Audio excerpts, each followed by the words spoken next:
Kenapa Bayu nggak ada kuota malam ya?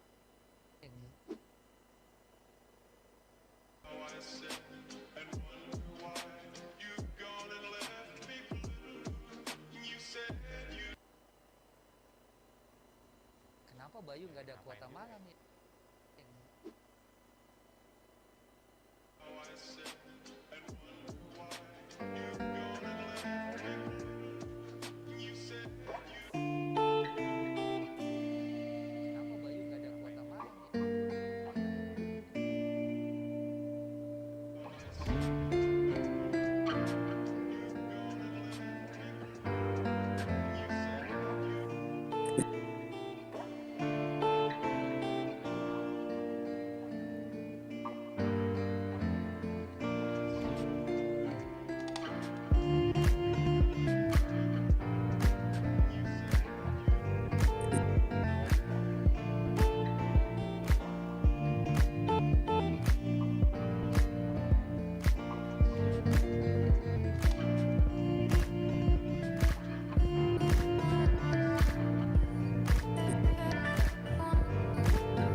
belanja konsumen Midnight Sale tanggal 15 Maret jam 12 malam sampai jam 2 pagi.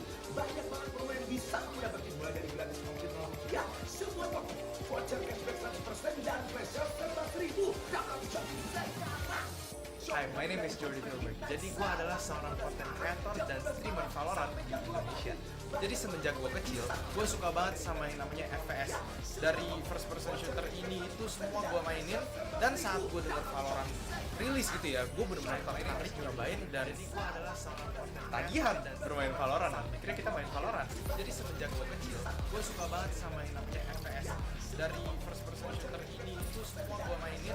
Dan saat gue denger Valorant rilis gitu ya, gue bener-bener harus nyobain. Dan ini gue adalah seorang tagihan bermain Valorant. Akhirnya kita main Valorant. Jadi sejak gue kecil, gue suka banget sama yang namanya FPS. Dari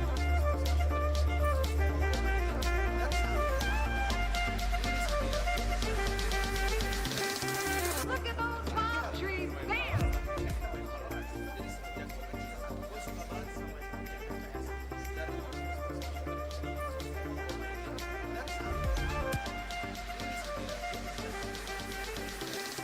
Look at those palm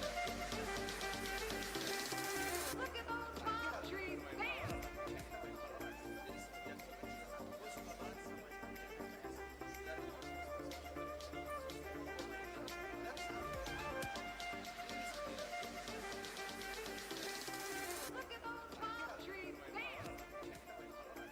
there. Look at those palm trees there.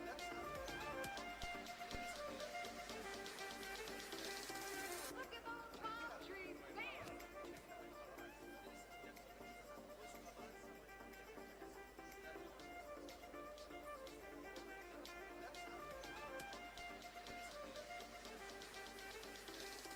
Look at those palm trees there.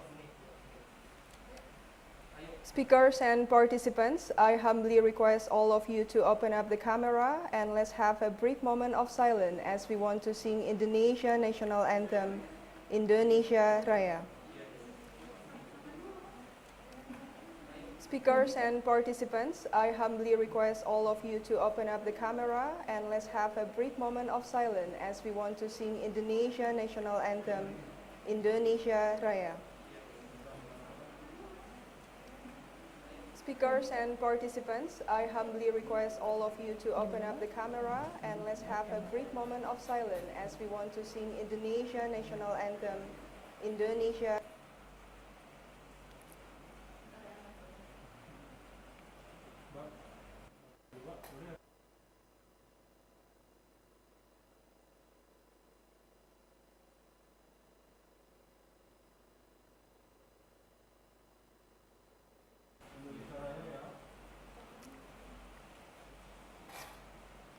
Speakers and all participants, I humbly request all of you to open up your camera and let's have a brief moment of silence as we want to sing Indonesia national anthem, Indonesia Raya.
Thank you very much. Good morning, good afternoon, and good evening. Mr. Luhut Binsar Pandjaitan, Coordinating Ministry of Maritime and Investment Affairs of Republik Indonesia. Professor Wimbo Santoso, Chairman of Indonesia Financial Services Authority (OJK). Profesor Jamal Wiwoho, Rector of Universitas 11 Maret. Professor Lucian Taylor from Wharton School, University of Pennsylvania, USA. Professor Caroline Flamber, Columbia University, USA. Professor M. Kabir Hassan, University of New Orleans, USA. Dr. Renata Skizis, University of Southampton, UK. Dr. Putra Pamungkas, University of 11 Maret, Indonesia. Vice Rectors, Deans, UNS top management members, and all participants. Assalamualaikum warahmatullahi wabarakatuh, and welcome to International Webinar Sustainable Finance and Impact Investing, organized by Universitas 11 Maret and supported by Indonesia Financial Services Authority (OJK) and UNS Fintech Center.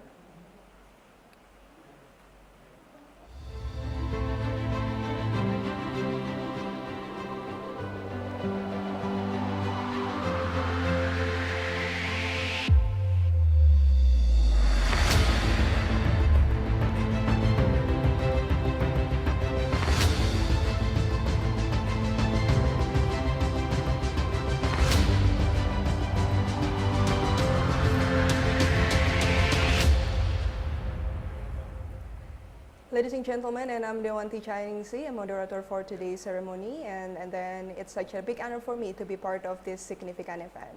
And to inform you that this webinar is also part of the series of agenda of Universitas 11 Maret 46th anniversary, and also the side event of G20 Indonesia Presidency in 2022.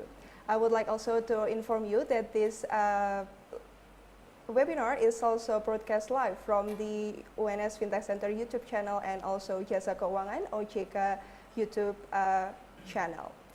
And proceeding to the first agenda of today, it's the opening remark by the Rector of Universitas 11 Maret, and I would humbly invite Professor Jamal Wiwoho to proceed to stage, and platform is yours.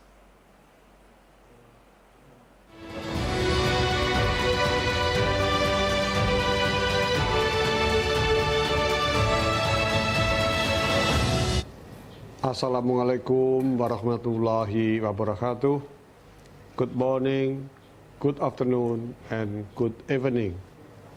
The Honorable Mr. Luhut Binsar Pandjaitan, Coordinating Minister Maritime and Investment Affairs, Republic of Indonesia. Profesor Wimbo Santoso, Chairman, Indonesia Financial Services Authority, OJK. Profesor Lucian Taylor, Warlon School, University of Pennsylvania, USA. Profesor Caroline Flammer, Columbia University, USA. Profesor M. Kabir Hassan, University of New Orleans, USA. Dr. Renatas Kaisis, University of Southampton, UK. Dr. Putra Pamungkas, Universitas 11 Maret, Indonesia. Vice Rector, Dean, UNS top management members, and all participants. I would like to welcome you to International Webinar Sustainable Finance and Impact Investing. Speaker and participants, tomorrow our university will celebrate the 46th anniversary, and this event is a series of agenda that we prepare to celebrate it. This international webinar is also side event support G20 Indonesia Presidency 2022. Tonight, webinar has a topic focused on sustainable finance and impact investing, as the global awareness of taking environmental, social, and governance (SEG) considered into account when making investment decisions in the financial sector getting higher. ONS as one of the leader higher education institutional willing to take a part to promote this issue. On this occasion, I would like to say thank you to Indonesia Financial Services Authority (OJK) to fully support the international webinar. Respectable invited speaker who willingly attend this event. I'm sure tonight we have a fruitful discussion, as we have a list of notable invited speakers, and hopefully you can fully enjoy the whole event. Wassalamualaikum warahmatullahi wabarakatuh. For such warm welcoming remarks. All distinguished speakers and all of the participants push on to the next agenda is the keynote speeches. And as today's international webinar is quite special, we will have two keynote speeches that will be addressing our theme of today's webinar, which is sustainable finance and impact investing. And it is privileged to bring you to the first speaker for the keynote speech today, Professor Wimbo Santoso, Chairman, Indonesia Financial Services Authority (OJK), as recently OJK launched Indonesia Green Tech Summit Edition 1.0 in early 2022. So without further ado, let's proceed and meet Professor Wimbo Santoso. Platform is yours.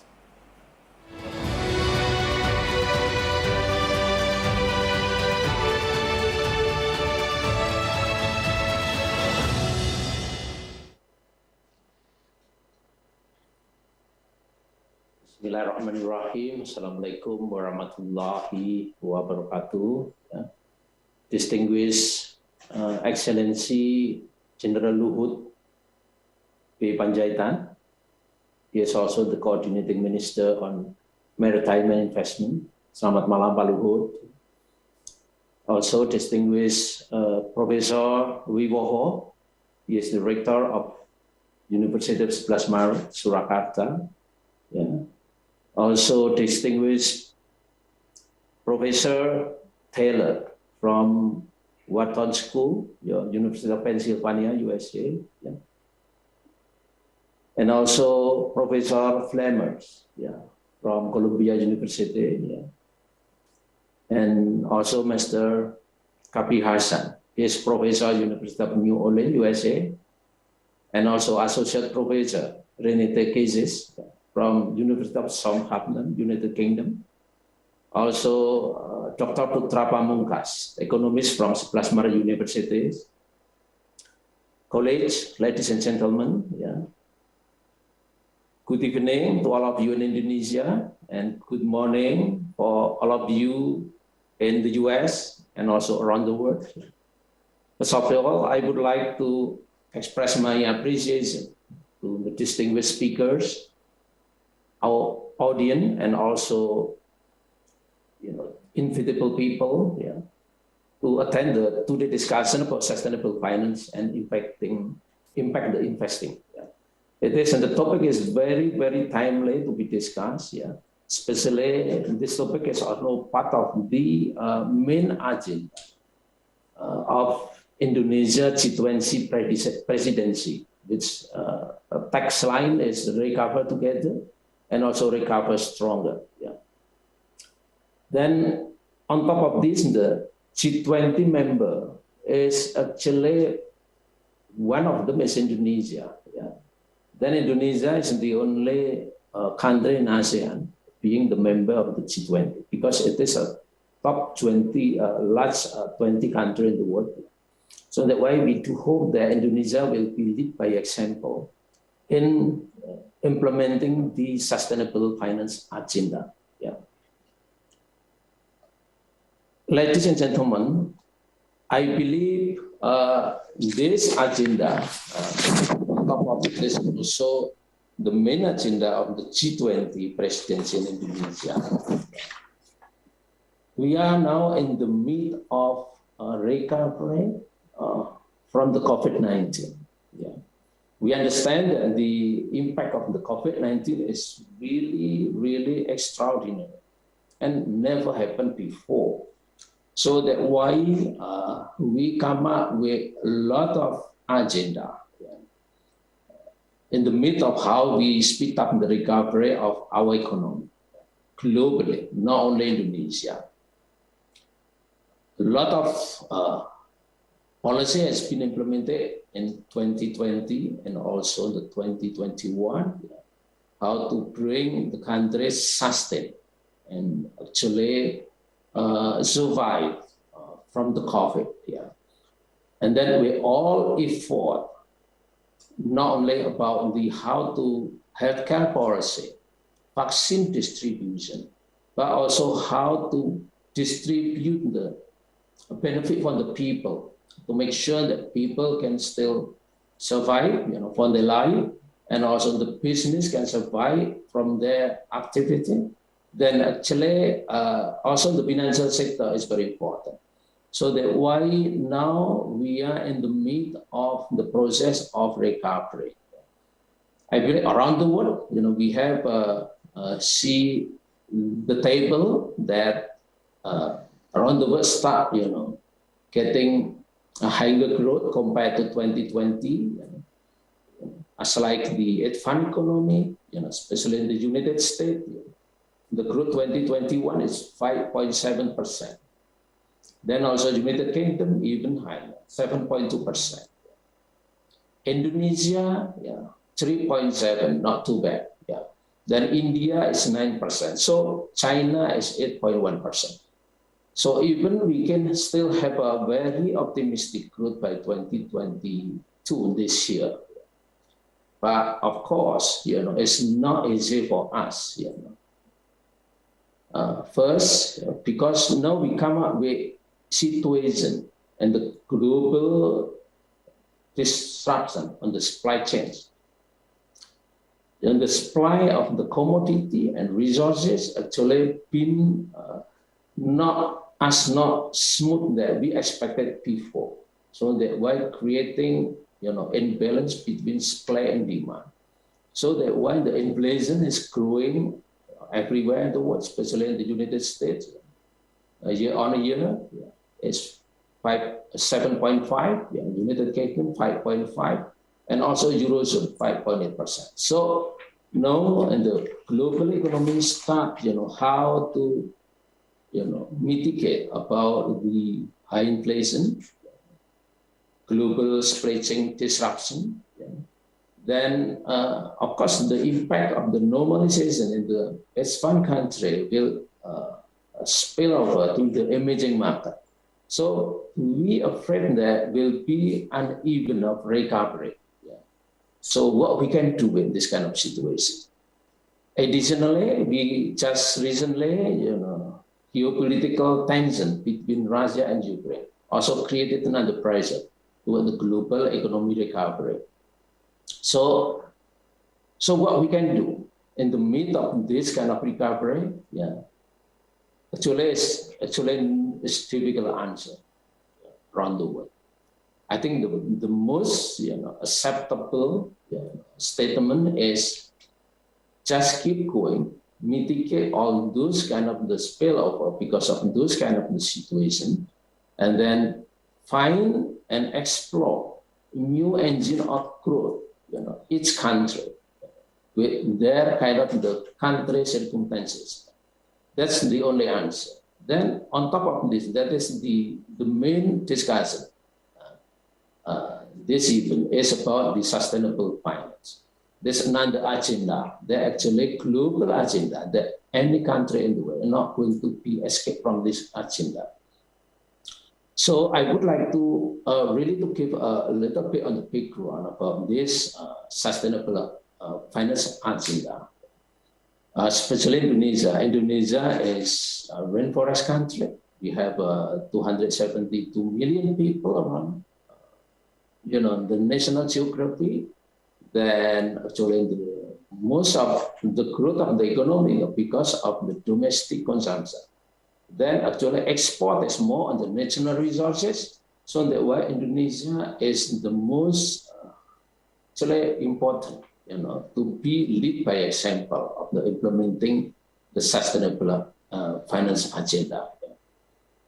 Actually, on top of this, because it is a commitment of the global commitment, especially Indonesia, to reduce the 29% emission on the Paris Agreement with the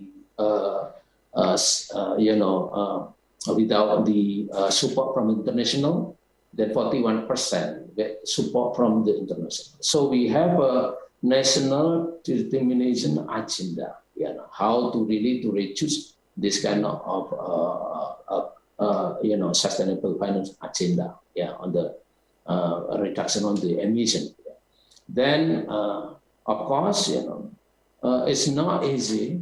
Then, additionally, actually, on the COP26, globally agree that we should come up with net zero emissions by 2060.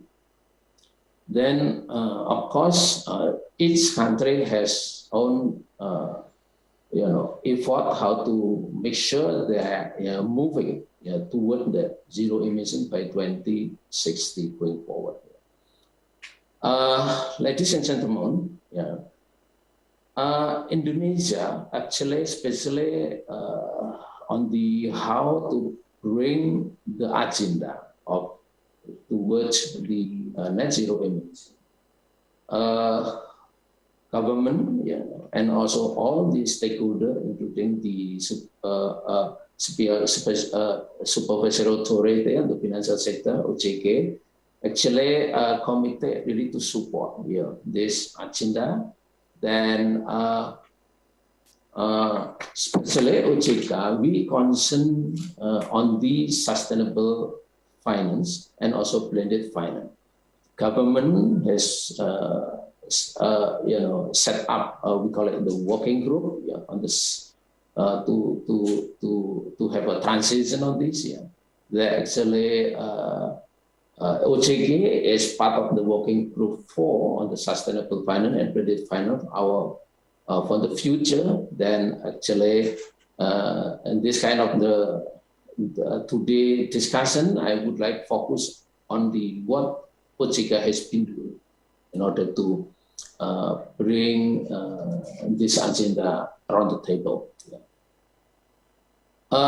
First, actually, OJK has released, we call it the Sustainable Finance Roadmap, first phase. in 2015. I think the first phase is covering 2015 to 2019. Yeah, I think the first agenda was really to raise awareness of the people and also financial sectors. Yeah, then we released some of the regulation, on the sustainable finance, and also we released regulation on the concerning how to stimulate a green bond.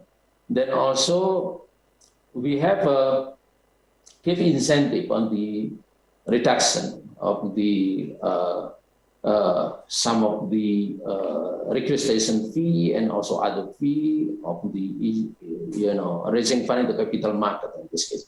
So I believe with this kind of the incentive, people will be interested, to come up with the platform of the sustainable finance. Then I would like to share what we've been achieved by in the first roadmap of the sustainable finance. First, actually, Indonesia actually has issued, we call it the Global Sustainability Green Bond by PT Bank Rakyat Indonesia (TBK), $1 billion. And also the PT SME, that is actually under the Minister of Finance, $500 billion. PT Bank Mandiri, $300 billion. And then, PT SME is 500 billion Indonesian rupiah. Yeah. Then also the blended finance is worth $2.46 billion. So also a lot of effort that we've been achieved in the first agenda of the sustainable finance in Indonesia. So going forward, that we have issued, we call it the second phase on the sustainable finance in Indonesia, covering the period of the 2021 to 2025. That actually we've been more aggressively some of the roadmap, about how that we provide a basis for the people understanding about in the field about the sector and subsector that have been considered as part of the green, or we call it the green taxonomy. Then also we support actually how do people understand about the awareness and also the concept and also the roadmap of the sustainable finance in Indonesia. So we collaboration with all government agency, other stakeholder, university and also the activists, to come together to develop this. And also especially we just released, we call it the green taxonomy. The green taxonomy actually is a basis for everybody, not only OJK, for the sectoral piece, to provide the incentive, of the people to raising fund or to borrow the money, which considered as the green taxonomy. Of course, will be considered as three indicators: green, yellow, or red. Then, of course, the green will eligible to receive the incentive. The yellow actually it is harmful actually, but not really significant. And the red is really very harmful. Of course, the disincentive will be there. In terms of the financial sector, as I mentioned before, in the banking, we will give some of the incentive of the more lower risk-weighted asset in the capital charge. Then, of course, will be another color. Two color will be, of course, will be more expensive in terms of the capital charge in this case. Also, in the capital market, the same thing. We will give some of the incentive at the end since we can raising fund, and then our project can consider as part of the green taxonomy. Then I believe this kind of the basis of understanding and being supported by the whole stakeholder in Indonesia. And also now in the global, we still discussing about how about the green taxonomy that we feel acceptable in the global agenda. We are discussing in the Financial Stability Board now. Then also in the ASEAN, we have on the ASEAN Green Taxonomy Board. We are still in the discussion. Now we have around 5.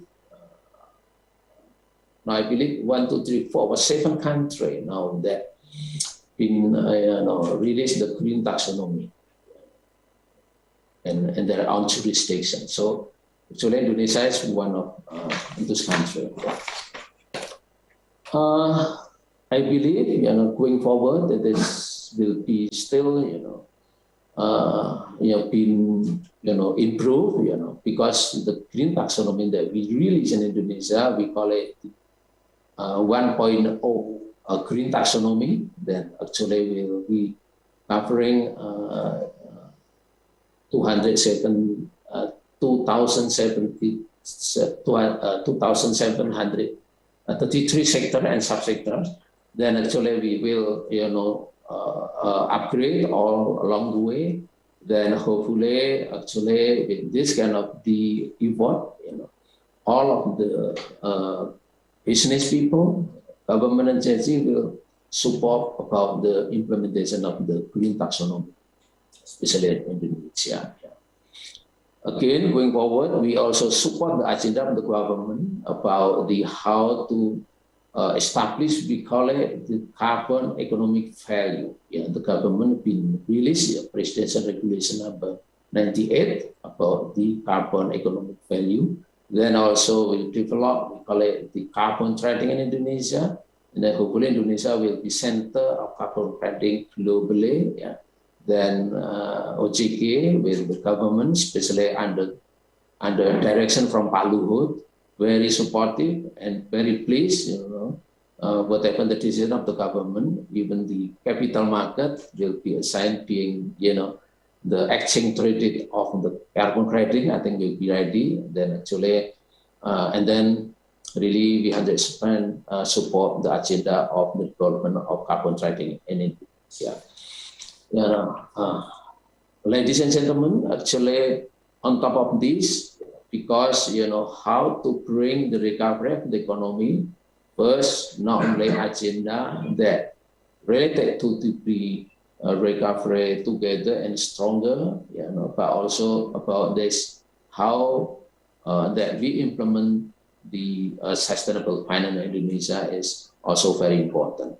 Nevertheless, I believe the SME is also one of our agenda to make sure that SME will be also part of our agenda on the how to bring the recovery faster in the midst of the the agenda of the sustainable finance and also the agenda of the the normalization of the our monetary and fiscal policy around the world. Hopefully, this seminar will be fruitful. Then, and I thank you for Universitas Plus Maret has been a collaboration with OJK to develop the seminar, and then we are grateful to have further discussion afterward. Then finally, the discussion will be useful for us, globally, not only Indonesia, actually to recover from the post-COVID and also really to implement the green economy agenda around the world. Thank you very much. Wassalamualaikum warahmatullahi wabarakatuh. Waalaikumsalam warahmatullahi wabarakatuh. And thank you very much, Professor Wimbo Santoso, for delivering such a comprehensive speech on how committed Indonesia on addressing global awareness. And also we can see how in the presentation of Professor Wimbo that Indonesia is highly committed to addressing the sustainable finance by organizing sustainable finance roadmap and then green finance landscape.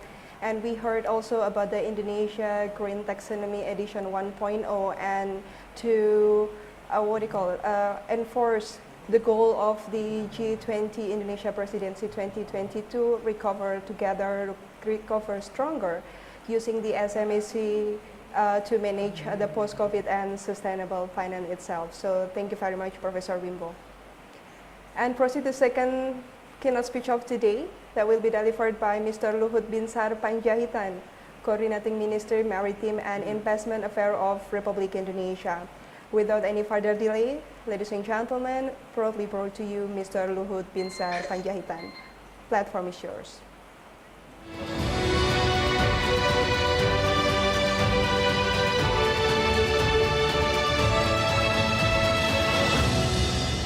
Assalamualaikum warahmatullahi wabarakatuh. Good morning, Chairman of Indonesia Financial Service Authority, Dr. Wimbo Santoso, Rector of University 11 Maret, Professor Jaman Wiwoho, distinguished guests and speakers, ladies and gentlemen.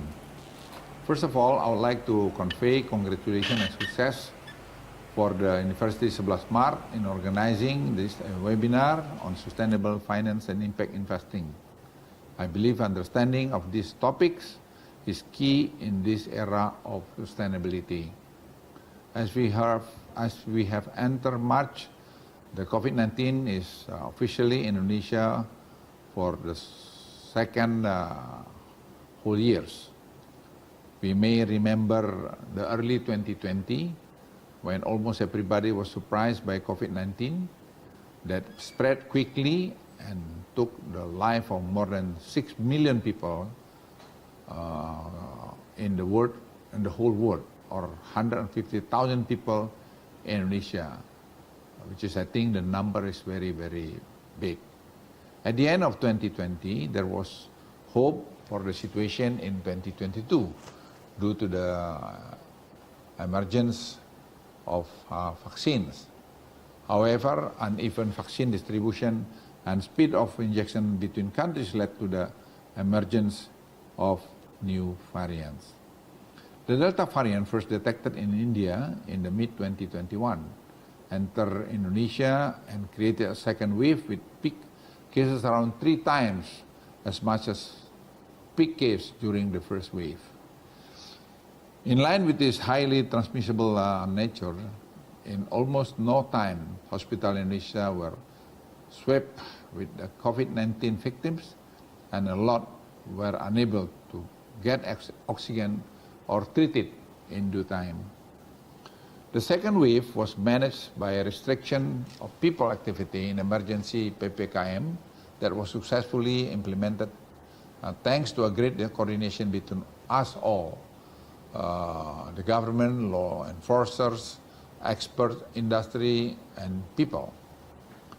As we have learned from the managing of the first wave, PPKM was relaxed gradually by level according to the situation in each region.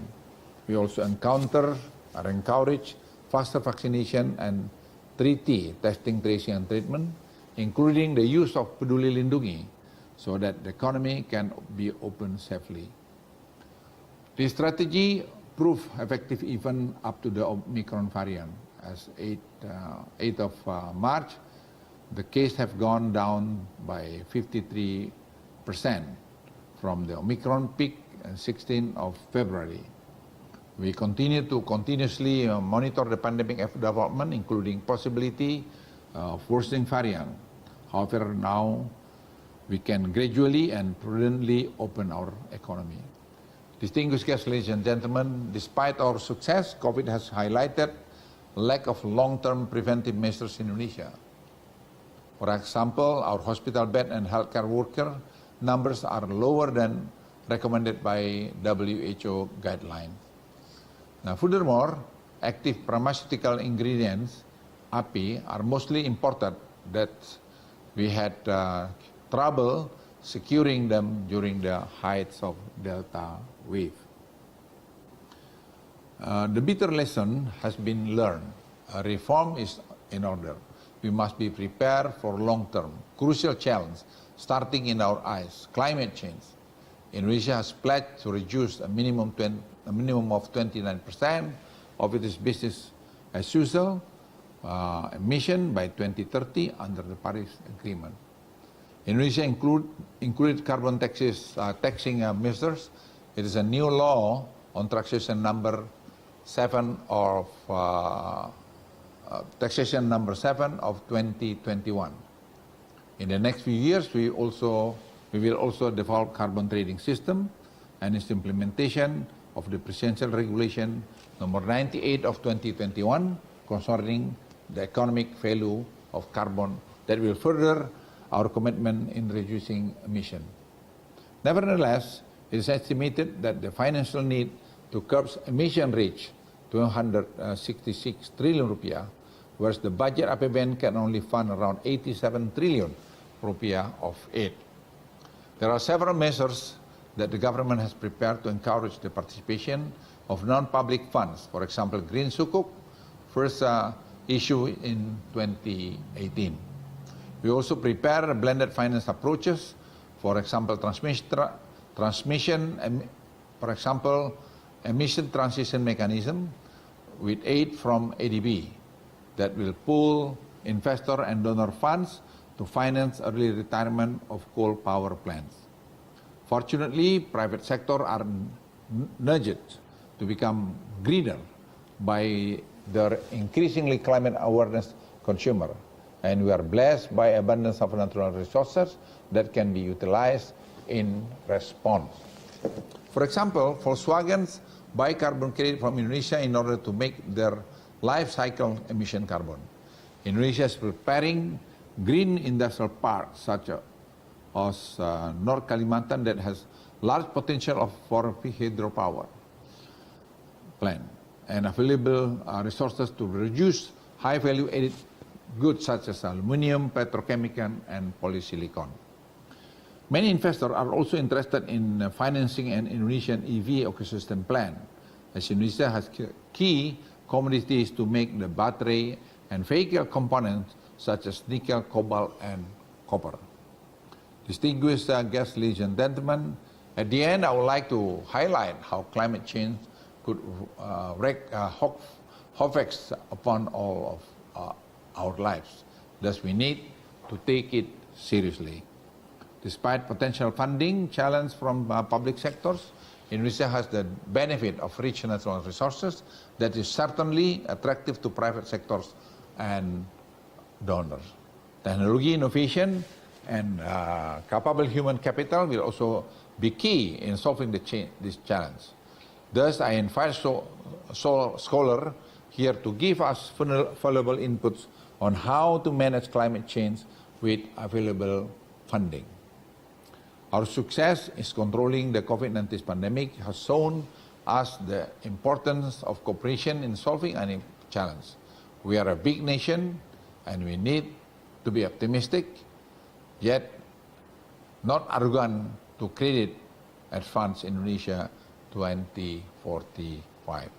Thank you. Wassalamualaikum warahmatullahi wabarakatuh.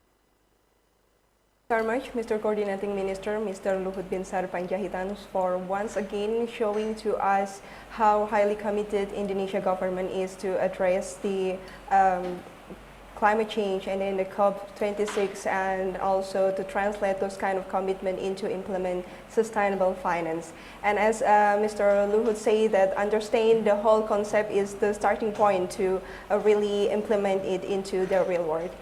Invited all speakers and then participants, and before we proceed to the main agenda, the international webinar, I think it's a good opportunity for us to document this picture by having a virtual photo session. So I would like to invite all of the participants and also speakers to open the camera up, and we will have the virtual photo session together. So thank you very much for opening up the camera for tonight. On count of 3, everyone, 1, 2, 3. Have a very big smile for our webinar today. So, thank you very much. Ladies and gentlemen, thank you very much, Professor Wimbo and also Mr. Luhut, for delivering such a comprehensive understanding on how Indonesian government translated sustainable finance into the real implementation. And all of the speakers and also, ladies and gentlemen, the participants of this webinar. So let's proceed to the main agenda of today. It's the webinar on sustainable finance and impact investing. Joining with us today, 5 notable speakers coming from all over the world, 3 for US and 1 from the UK and 1 from Indonesia. So let me greet one by one. Professor Lucian Taylor, professor from Wharton School, University of Pennsylvania. Very good morning, Professor. Morning. Very good morning. Thank you for attending this webinar. And next we have Professor Caroline Flammer, Columbia University, USA. Very good morning, Professor Flammer. Thank you very much. Good morning. For Good joining. evening, everyone. Thank you. And then we have Professor M. Kabir Hassan from University of New Orleans, USA. Assalamualaikum, Professor Hassan. Waalaikumsalam. Good morning and good evening to everyone. Thank you very much. And Dr. Renata Kizis from the University of Southampton, UK. Very good afternoon, Dr. Kizis. I'm afraid that you are still in the mute. Sorry about that. So, good afternoon in the So- UK. Good evening in Indonesia. Thank you. Thank you very much. And last but not least, Dr. Putra Pamungkas from Universitas 11 Maret, Indonesia. Very good evening, Dr. Pamungkas. Good evening, Devanti. Good evening, everyone. Thank you very much. So, ladies and gentlemen, once again, welcome to the webinar session on sustainable finance and impact investing. As we see that in the past few years, the global awareness on taking into account environmental and the social issue and also governance into finance area is quite high. And today, without further ado, we will proceed to the first speakers today. And then before that, I will inform to all of the speakers that each speaker will be given 10 to 12 minutes to deliver the material. And after, we will have a question and answer or discussion for about 30 minutes. So for all of participants, please feel free to put your question into the chat box. Probably the speakers are curious why in our chat room, we only have like a few people because we have a two platform for tonight. So in one room, it consists of the speakers and the participant. That for now we have like 100 participants joining live, and also they can access our meeting today through the YouTube channel of the Indonesia Financial Service Authority and UNS Fintech Center. So ladies and gentlemen, without further ado, let's proceed to the first speakers for today. Professor Taylor, Professor Lucian Taylor from Wharton School, University of Pennsylvania, USA. Thank you very much. Hello, distinguished hosts, distinguished participants. It's a great honor to be with you today. I'm sorry to cutting you off, Professor, but No before problem. that, I would like to introduce you to all of the participants today with your a little background. So ladies and gentlemen, Professor Lucian Taylor is a John B. Neff Associate Professor in Finance, the Wharton School, University of Pennsylvania, USA. She also served as a co-director of Rodney L. White Center for Financial Research. And he holds a PhD in finance from University of Chicago Booth School of Business. And he also have a numerous of awards. Some of them is AQR Insight Award as a distinguished paper. And also in the same year, in 20 and 21, Professor Taylor also won a paper prize for best paper in a Jacob Levi Center research. So without further ado, ladies and gentlemen, proudly brought to you, Professor Taylor. Please, platform is yours. Thank you very much for that warm welcome. It's a real honor to be with you today. I will go ahead and share some slides with you. I want to talk to you a little bit about some research I've done called Dissecting Green Returns. Now, this paper is about the dramatic rise that we've seen in sustainable investing, also called ESG investing. This rise has been one of the most dramatic stories that we've seen in finance over the last decade. And we wrote this research paper because we noticed some, I'll call it sloppy thinking about the difference between realized returns and expected returns in this space. So in our project, we're asking, should we expect superior returns from sustainable investments? If you ask that question to investors, they often say yes. You see that if you look at these 3 surveys of investors that I've cited. Asset managers, they often say yes as well. For example, here we have the CEO of BlackRock saying integrating sustainability can help investors build more resilient portfolios and achieve better long-term risk-adjusted returns. And if you look at the data, you will see superior historical performance on certain types of ESG strategies, so strategies that focus on environmental, social, and governance factors. So a lot of people answer this question, yes. We reach the opposite conclusion. We say no. We say you should not expect superior returns from sustainable investments. There's a theoretical part of that answer, and this comes from a recent theory paper we wrote. So according to basic economic logic, sustainable investments should have lower expected returns for two reasons. First, there are a lot of investors out there, ESG investors, who like holding sustainable investments. That has bid up those investments prices, so they have high prices today, which means they have low expected returns in the future. The second reason is more about risk. We argue that sustainable investments are safer because they offer a hedge against climate risk. And since they're safer, investors are willing to accept lower average returns, expected returns, to hold them. In the paper I'll talk about today, we offer supporting evidence. We show that the past superior performance we've seen on sustainable strategies was unexpected.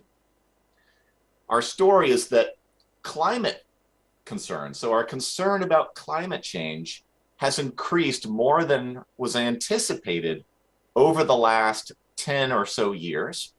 And that led to two big events. First, investor demand for sustainable financial assets unexpectedly increased. And that led to, that pushed up the prices of, I'll call them green assets relative to dirty assets. And the second thing that happened, as we became more aware of the climate crisis, customer demand for sustainable goods and sustainable services increased relative to the demand for unsustainable goods and services. And that's a second reason why the past returns of green assets have been relatively high. The broader kind of message from our research is that the past performance of sustainable strategies is not a good indicator of their expected future performance. Let me start by offering a simple case study that makes our point, we hope, in a clear way. This is the example of German twin bonds. So the German government has been issuing sovereign green bonds since 2020. And what's interesting about the German green bonds is that each of these green bonds has a conventional twin bond. They are both sovereign German bonds, but one is labeled green. It's used to finance the sustainable parts of the German budget. The other bond is not labeled green. So again, these two bonds, they have the same issuer, maturity date, coupon rate, coupon payment dates. These bonds have identical future cash flows. The only difference is that one is labeled green, one is not. So it's useful from a research point of view because it offers an experiment that lets us ask, how does greenness by itself influence expected returns? How does greenness influence realized returns? So let me show you the data on one set of these twin bonds. I'm plotting here the bond's yields to maturity. The green bond is shown in green and its twin is in the blue line here. And all the yields were negative. This was a period in Europe when there were negative yields. That doesn't matter for us. But what should be popping out here is that the green line is always underneath the blue line.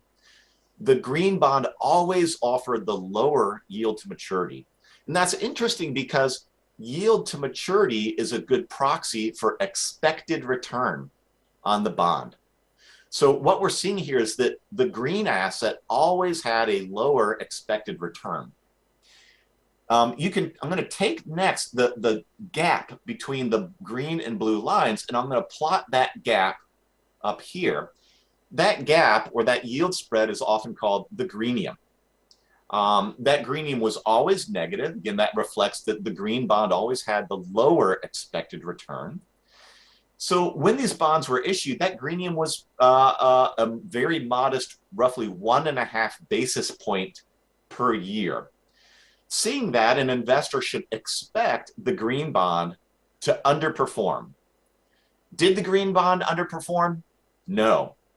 Contrary to expectations, the green bond outperformed. And I'm showing that down below, where I'm plotting the cumulative realized return on a long-short portfolio. This is a strategy where you buy the German green bond and short its non-green twin bond.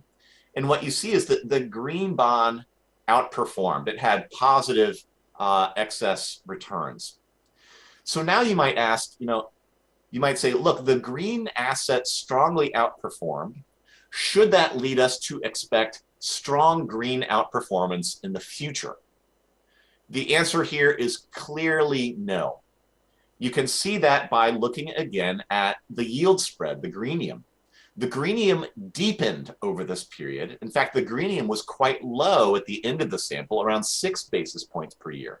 That tells you at this point in time, we should especially expect the green asset to underperform going forward. In fact, the high realized returns on the green asset came entirely at the expense of its expected future performance. So takeaways from this case study: number one, green asset had a lower expected return, but two, the green asset, contrary to expectations, had high realized returns. And third, the high performance of these green assets can come at the expense of their expected future performance. But this, while it's a nice, clear case study, it's still a case study. Most of our results in this paper use data on the US stock market, and I only have time to summarize these results. What we show in the paper is that green stocks outperformed brown stocks in the 2010s. So by green stock, I mean the stock of an environmentally friendly company. Brown stock, that's the stock of an environmentally unfriendly company.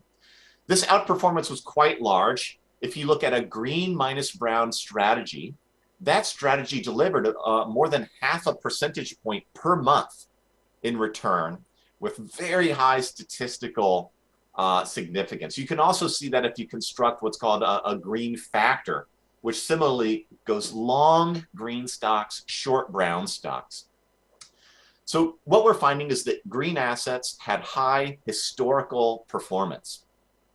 But we show that green outperformance was unexpected, and it was largely due to unanticipated increases in climate concerns.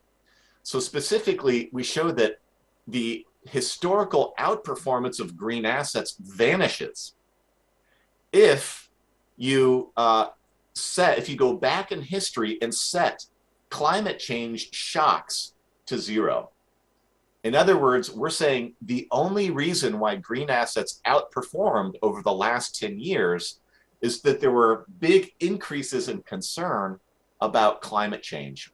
Or put differently, this green factor's realized return exceeded its expected return. Due to time constraints, I'm going to have time really to only to show you one interesting chart. So I will skip to that. I'll skip to that here. Here I'm plotting over time the cumulative return on a green factor. This means what happens if you had bought the green stocks and shorted the brown stocks. The blue line shows that that strategy would have had a very, very high return over this period. The red line shows a counterfactual return, meaning what would have happened if there had been no increasing concerns about climate change. And of course, I've had to skip the details of how we compute that counterfactual return. But what we find is that if the last 10 years had been different, if there had not been this awakening to the climate change crisis, the green performance would have been quite flat. So let me kind of skip to what I think are the key messages of our research. Again, our main finding is that the realized return exceeded the expected return for green assets in the 2010s. And again, the reason was that there were these unanticipated increases in climate concern. Why does this matter? Implication number one is for ESG or sustainable investors. They should not expect the very strong green outperformance that we've seen in the past to continue in the future. Second implication is about cost of capital. It's important to remember that cost of capital and expected return, those are the same things. So a naive person would look at the very high past performance of green assets and say green assets or green projects have high cost of capital. In reality, green projects likely have a lower cost of capital than dirty projects. And I think I am out of time and I will stop there and thank everyone for coming. Thank you for the invitation. I need to apologize also that I have to leave shortly after my presentation.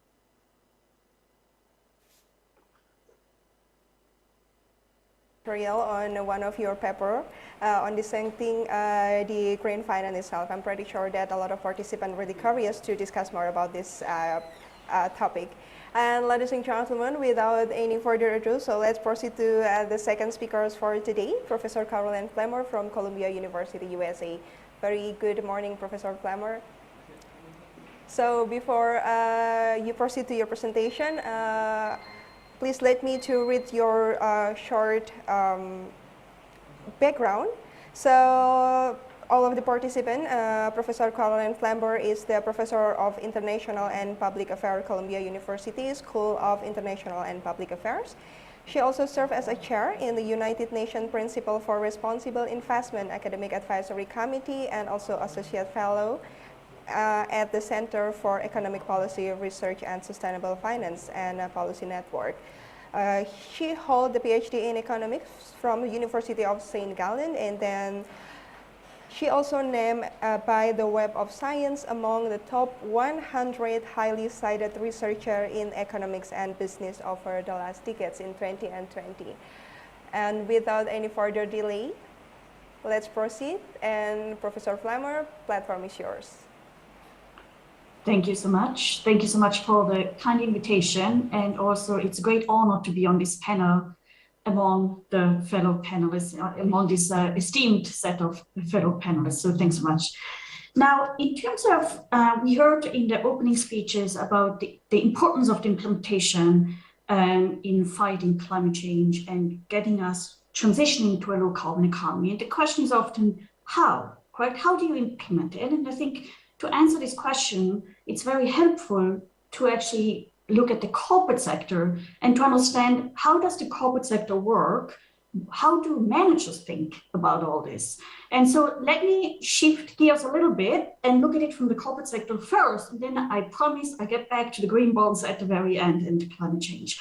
So from a corporate perspective, a key question is, do companies' social and environmental responsible practices improve their competitiveness? And the answer to this question seems to be yes, they can. Not always, but they can. And specifically, you can see this along several dimensions. For example, companies' social and environmental responsible practices can foster innovation and prevent knowledge leakage. It can enhance employee governance, and it can enhance companies' competitiveness on the product market as well as on the market for government procurement contracts. And it can help companies sustain their competitiveness during times of economic crisis. And we could also see this during the recent COVID crisis, where research suggests that actually companies that show better social environment responsible practices, that they were more resilient during this recent pandemic. And so overall, and as a result, it's perhaps not surprising that companies' social and environmental responsible practices can positively affect shareholders' perceptions and shareholders' returns. And so the bottom line is companies' social and environmental responsible practices can be beneficial to companies. And as such, you would expect that company sustainable business practices should be integral part of firm strategy and corporate governance. Yet, it turns out that this is often not considered to be the case. Okay, companies' sustainable business practices are often not considered to be core to corporate governance and strategy. And this begs the question of why not? Now, one potential reason is that there is a lack of good corporate governance practices, such as a lack of long-term orientation and a lack of private incentives for managers to care about social and environmental aspects. And before I get deeper into these two studies here, in which we show that well-designed governance structures can improve sustainable business practices and help improve firms' value, let me take a step back and look at the broader business context. Okay, so what do we observe? What are managers faced with? So on one hand, companies and managers are subject to increased risks and costs associated with climate change. Governments increasingly take actions to curb climate change. And a prime example is the 2015 Paris Agreement, in which 195 nations agreed to limit global warming to below 2 degrees Celsius. And the same applies to Indonesia, where Indonesia aims to transition to a low carbon economy. Okay? And so even the threat of stricter environmental regulation can induce firms to reduce their emissions and send a strong signal to the investors of carbon intensive companies. Furthermore, companies are increasingly faced with pressure from social activist groups to address social and environmental issues, and this pressure has intensified with the use of social media.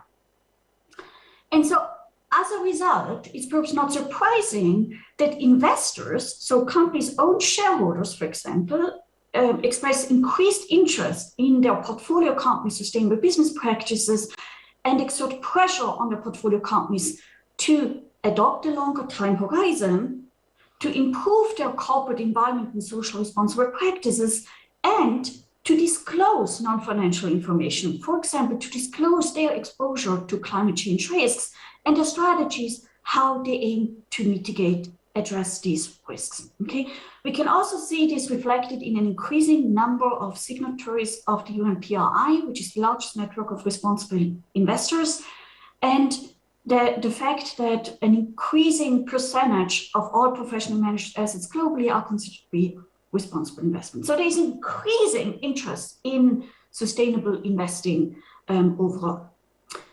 Now, let me share a couple of facts here that reflect that there's indeed increasing interest and concerns by shareholders about the environmental and social responsible practices of their portfolio companies. And in this, I'm not going deeper into this study, but I just want to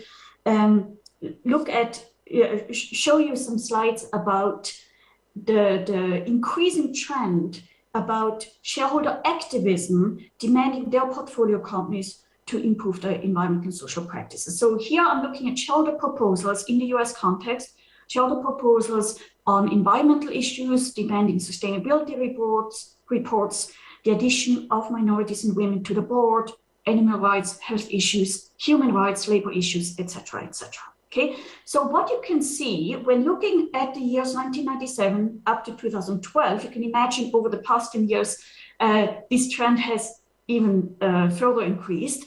So you can see an uptick in the number of ESG-related shareholder proposals being submitted, and an increase in the percentage of approved proposals, and an increase over time in the support of investors for such ESG-related shareholder proposals.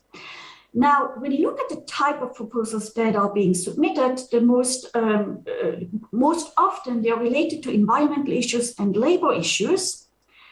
And when you look at who are the sponsors of these proposals, so who are the investors that submit ESG-related shareholder proposals, the most active investors are religious investors that submit the most ESG-related shareholder proposals, but they tend to be relatively unsuccessful in getting the support of other investors. So very active and also a little bit more successful are public pension funds and sustainable responsible investing funds.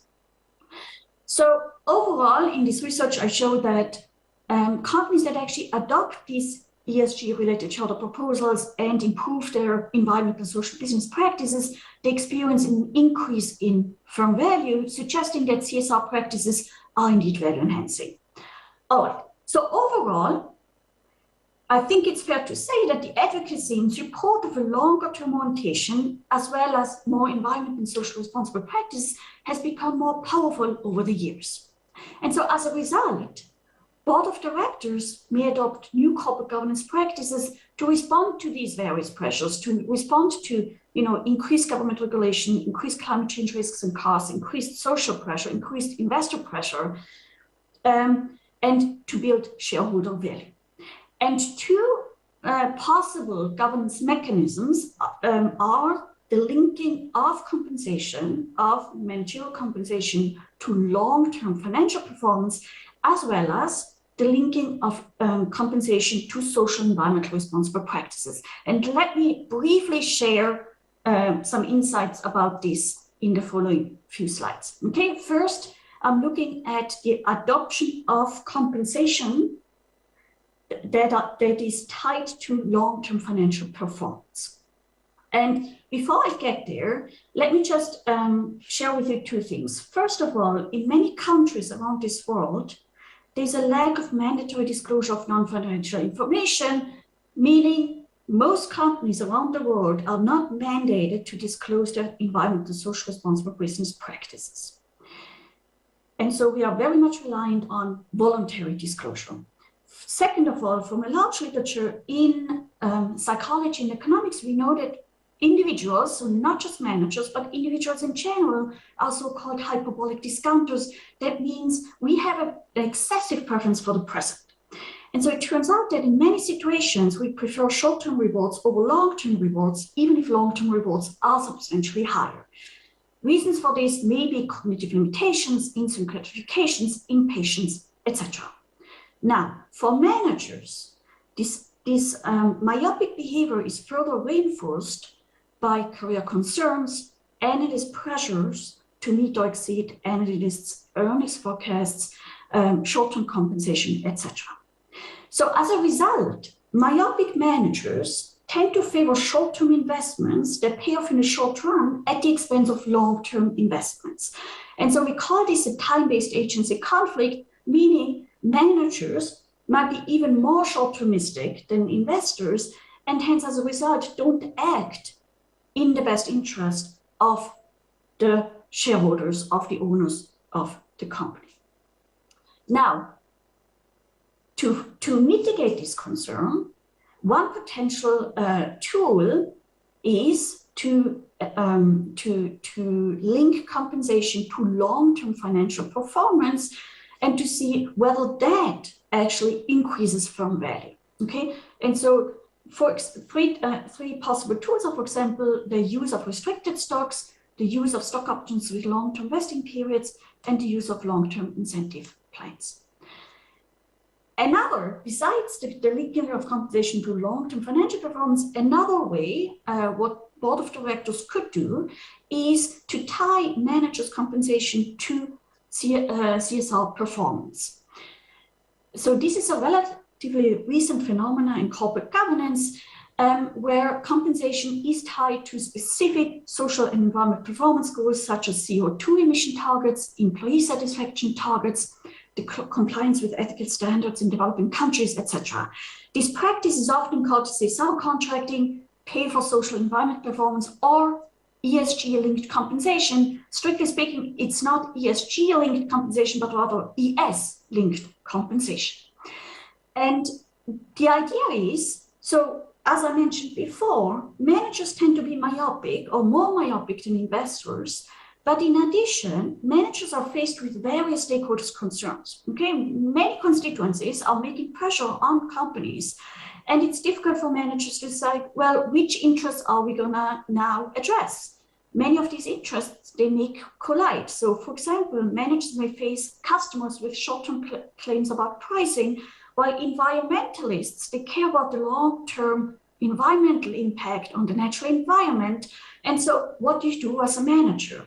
So unless incentivized otherwise, managers might have a tendency to address the concerns and needs of those stakeholders with short-term claims and short-term financial implications rather than those of stakeholders with longer-term claims, which might very much be financially material to the company in the long term, but not necessarily in the short term. Okay, and so one way again is to mitigate this tendency to favor stakeholders that are more salient instead of those that are actually really valuable to the company in the long term, is by linking managers' compensation to CSR performance, trying to push them to adopt a longer time horizon and to shift their attention towards those stakeholders who contribute to long-term value creation and hence improve firm value of the company. All right. So this is one specific example of Valero Energy. So you can see the annual incentive bonus performance goals are tied to specific environmental and social performance goals. Let me speed up here. Okay, just wanted to show that this practice of CSR contracting has increased over time. While in 2004, there were about 12% of companies in the US tying compensation to E and S. This percentage has increased to about 37% 10 years later. And in recent years, it has increased even further. Now, when you look at which industries are using ESG-linked compensation the most, it's most prevalent in the mining industry and in transportation like shipping gas. You might first be surprised that it's particularly in these industries that they use ESG-linked compensation. Well, second thought, it's actually not that surprising because it is especially in these industries where the less salient but very much valuable stakeholders are the natural environment and communities. These are stakeholders who are, again, not as salient as customers and employees, but very much valuable to the companies in these industries.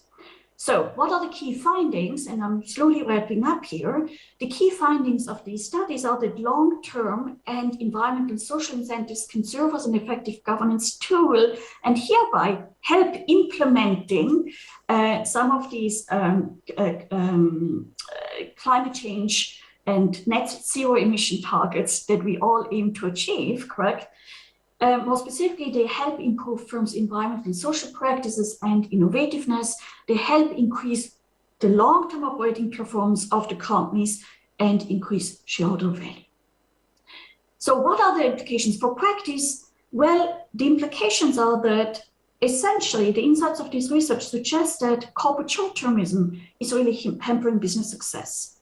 Absent incentives, executives tend to underinvest in long-term projects. I beg your pardon, Professor Slammer, but you have 1 minute left. Thank you. I'm sorry. Perfect. No, that's perfect. This not only hurts companies and investors, but also society and the natural environment. And this suggests that the E and S of ES and G is not separate, but rather an integral part of G. In other words, governance is a function of the environmental and social practice of companies. Now, what's next? What are we missing? Correct? When you think about it, most research and most attention of practice is at the firm level and at the portfolio level, not at the system level. So a key question that remains to be answered is how can companies and investors improve their system level investing and help tackle grand societal challenges such as climate change, social inequality, poverty, etc., and what regulatory changes are needed.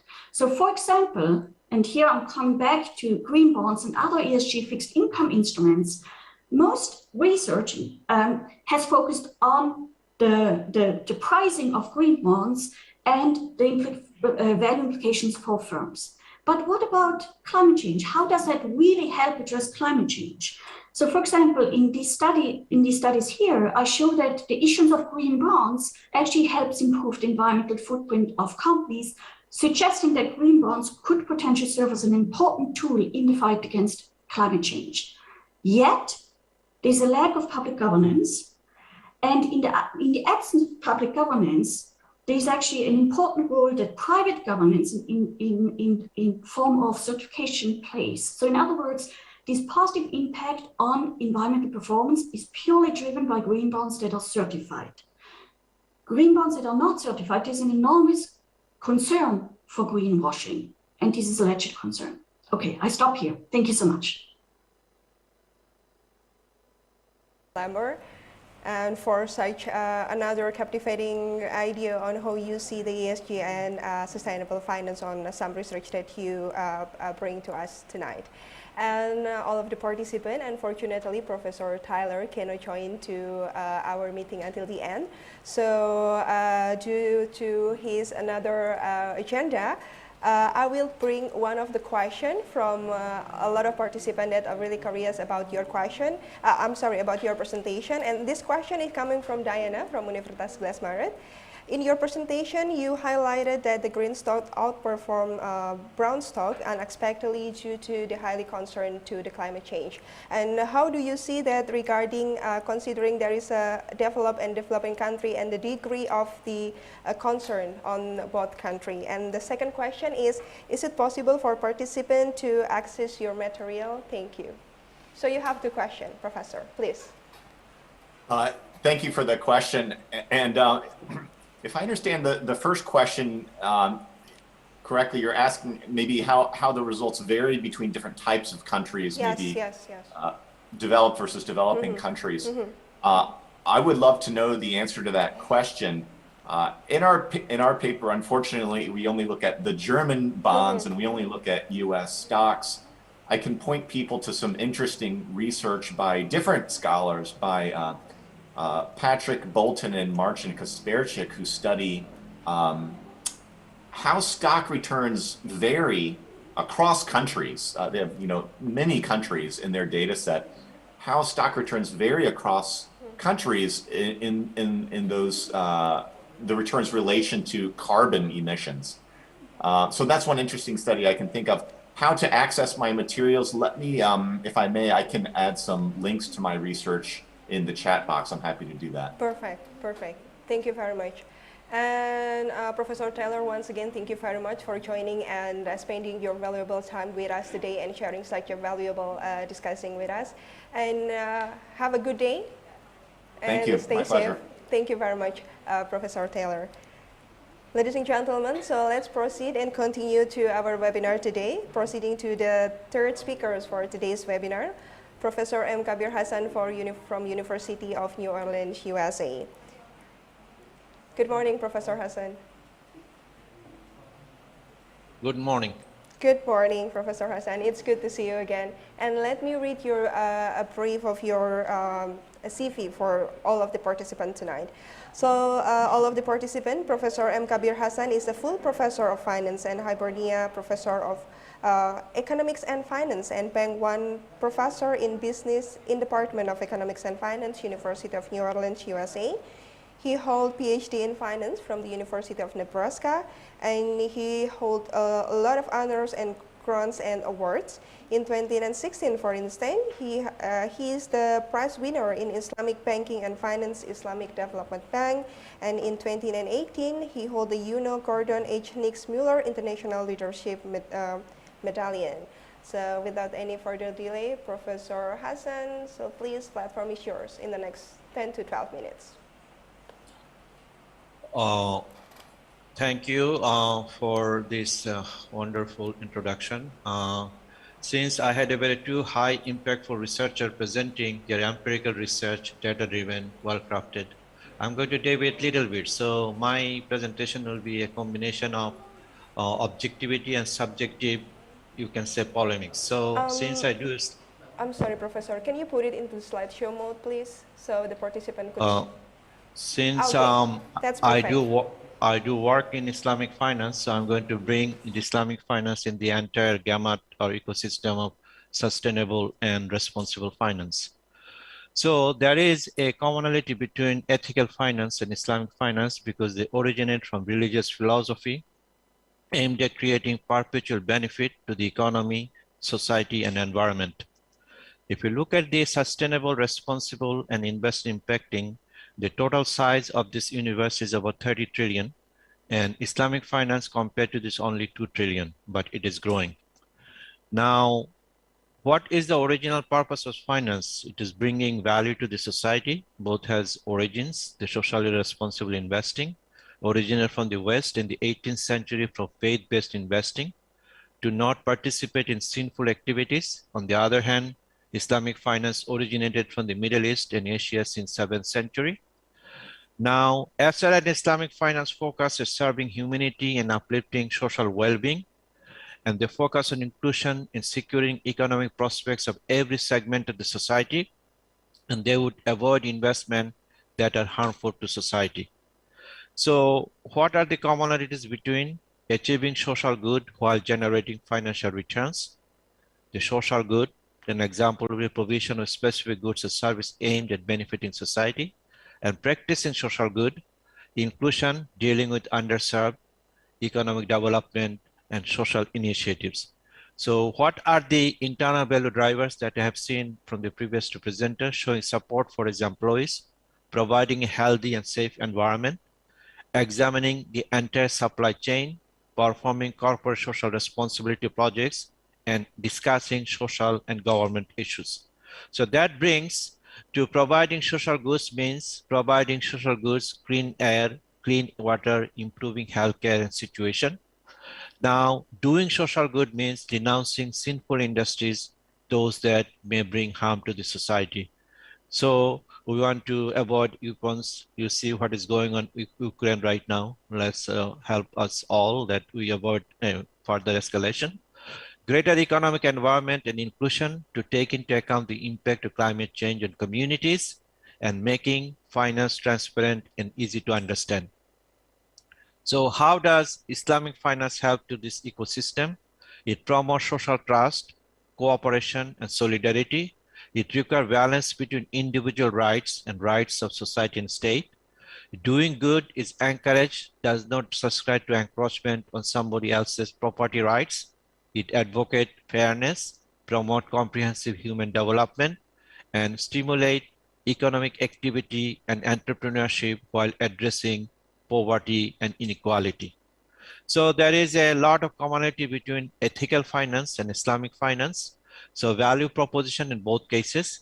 Ethical finance outlined in the stated intent, environmental sustainability or ESG, you can take all three letters is one of their goals. Islamic finance, on the other hand, is stated intent expounded in the Quran and Hadith from the principle of vicegerency. So the manner and why sustainability achieved, there is a Bandung report 1987, meeting the needs of the present without compromising the ability of future generation to meet their own needs. And how does Islamic finance achieve it?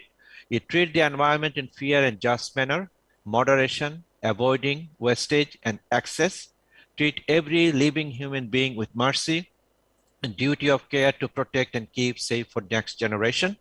And the methodologies applied by this both type of finance in ethical finance, different treatment process, negative screening, ESG integration, shareholder activism. On the other hand, Islamic finance, on the top of these three screens, they also use sector screening and entity screening, so-called we call molar filter and financial filter. And you have seen the presentation by two of my previous authors. So ethical finance ultimately contributes to financial stability because it has a long-term orientation. It avoids short-term transactions. It avoids high-risk speculative activities. It governance process in the ESG framework, rightly pointed out Professor Caroline.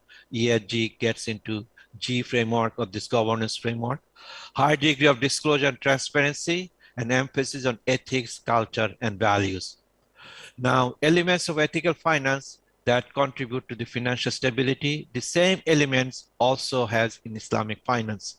So elements of Islamic finance that contribute to financial stability, requirement that financial transaction be supported by real economic activity, profit and risk sharing, hence built-in risk management within the Islamic financial products, robust governance process, embedded transparency, and avoiding speculative or illegal activities.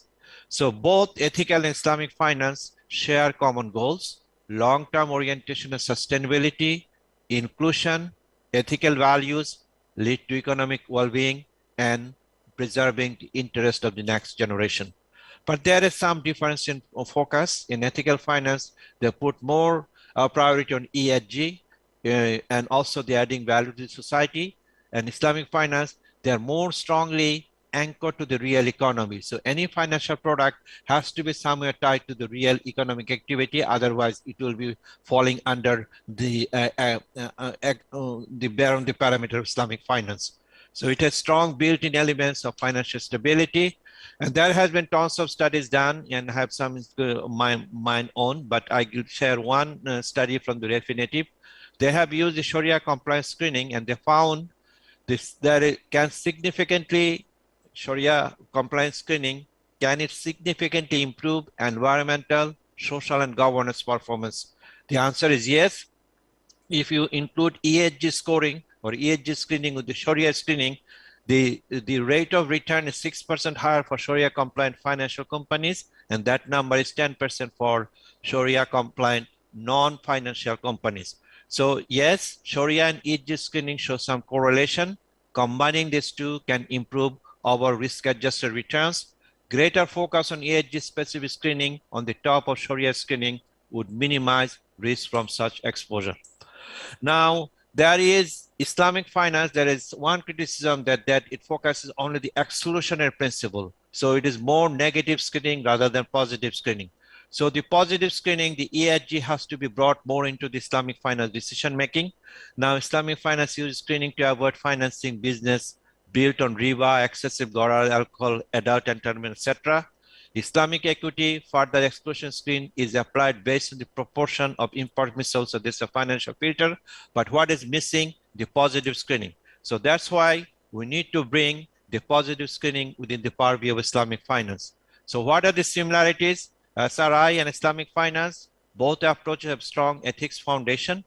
Commonalities include a concern for human rights and the environment. We all talk about, and it's rightly so at this current time, a focus on long-term sustainability and success and avoidance of aggressive leverage. Research report in Islamic finance ESG consideration states suggest a direct correlation between Sharia compliance and higher ESG scores. Already I said the number 6% versus 10%. Now, ESG scores for Sharia compliant companies range from 3% higher for governance to 7.3% and 7% respectively for environmental and social issues. So if I just want to bring some data, so ESG asset under management is expected to represent about 80% of the total asset by 2030. So there are some numbers like CAGR is growing, compound growth at 9% if you take from 2014 to 2019, and it is growing overall in 2013, as I said, 150 all asset management, 120 of ESG asset under management. But if we look at ESG asset under management, and other studies have shown that actually green financing is good, it's not bad. So ESG index performance showed higher resiliency than benchmark during the COVID downturn. So if you start the start of sell-off is here in 2020, market making up is 22, March 22. And on the average, during the data time period, February 20, March, we have shown that the ESG compliant portfolio gives a better or higher rate of return than pre-COVID time period. Now, when you talk about ESG or asset financing, and now sustainable investing is what are the key focus for the asset managers, as rightfully explained by two previous with data. So I just want to give you some basics. So you start with exclusions. Number one, excluding issuers with negative ESG impact, like tobacco, controversies, UNGC's violation. For Islamic finance, it comes to moral filter, riba and gharar and so on, and also the financial filter. Then you have the best in class, selecting companies or tilting entire portfolios toward higher ESG performance. Then you have these thematic funds using sustainability themes like climate. Finance is very popular right now as a basis for allocation towards industry sectors or companies. Then you have the impact investing. You target investing entities that have intention to generate ESG impact alongside with the financial returns. So it is not philanthropy. You want some return back from it. And number five, you integrate ESG systematically and explicitly integrating ESG factors into traditional investment analysis and decision making. And finally, you engage using dialogue, voting, other shareholder actions to urge issuer to improve ESG practices. So now the difference of results that we see, because ESG, even though the data is very porous, so we do not have, there are several vendors who provide ESG data, and they do not really correlate with each other. If we compare, like this bond rating by the three big companies, they have a correlation of about 90%, where the ESG rating of companies, the correlation is about up to 30%. So those standard definition of ESG integration leads to big discrepancies between reported and estimated ESG, long way to true ESG integration. So one exercise done by my friend shows that most AM disclose high ESG asset under management as part of the annual sustainability reporting. Boston Consulting Group estimates of ESG asset under management based on Morningstar data hint that those numbers might be inflated because lack of standard definitions. BlackRock, Amundi, UBS are the players with the biggest divergence between self-reported and estimated ESG asset under management. So we have a long way to go towards the true ESG integration. So you have to bring the entire food value chain into the portfolio management. So steps of integration, impact of ESG factors, final output. So the most important part is conduct research, analyze data, information gathering, perspective generation. In this case, the impact of ESG factors are the maximum high, the green means high. Then you evaluate securities, universe screening, fundamental analysis and security. Then fundamental analysis takes a very high for the ESG integration factors. You build portfolio, construction, rebalancing, and monitoring. So what happens in this value chain, material ESG information identified, collect, and structure in the conducting research and data. And the second stage, when you evaluate securities, securities shortlisted based on insights for universe screening and fundamental analysis. And finally, you build portfolio, decision to either buy wholesale based on risk factor and asset allocation objectives. So I'm coming towards very close to my presentation. So what is the foundation of Islamic finance? Of course, it's rooted in divine law. It's an economic justice for all, circulation of wealth, interest concentrates wealth, commoditization or financialization. It has to be backed by real assets for real growth. Risk sharing does not transfer risks to the borrower. So if you compare this conventional finance, Islamic finance, I say landing in a debt-based economy and investing in equity-based economy, win-lose framework in a debt-based economy, and positive sum game in an equity-based economy. It creates debt, financialization in debt-based economy, invest in real assets, in equity-based investing. In debt-based system, risk is transferred, but in equity-based system, risk is shared. Unfair gains for profit and losses from the debt-based system, just and fair profits in the equity-based system. So rich gets richer, poor gets poorer. This is systemic inequity that is increasing.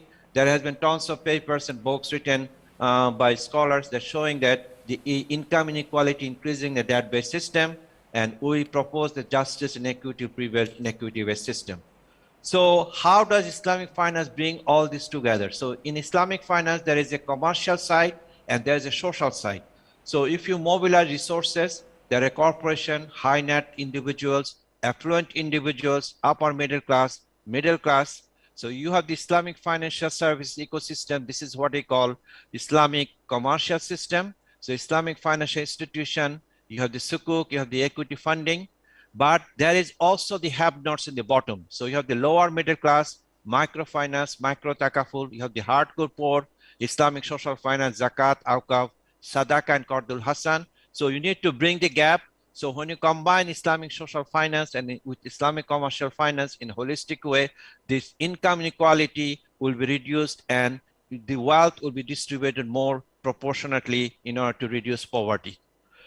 So final slide. The paradigm shift, instability, we say that if we go to Islamic finance or the principles I'm talking about From instability, we'll move to stability, from deception to transparency, from deregulation to regulation, value neutral to timeless values. And I promise this is my last slide. Doing more on ESG issues is helpful to Islamic finance in addressing the criticism leveled against it for putting legal technicalities of Islamic commercial jurisprudence over economic and moral substance.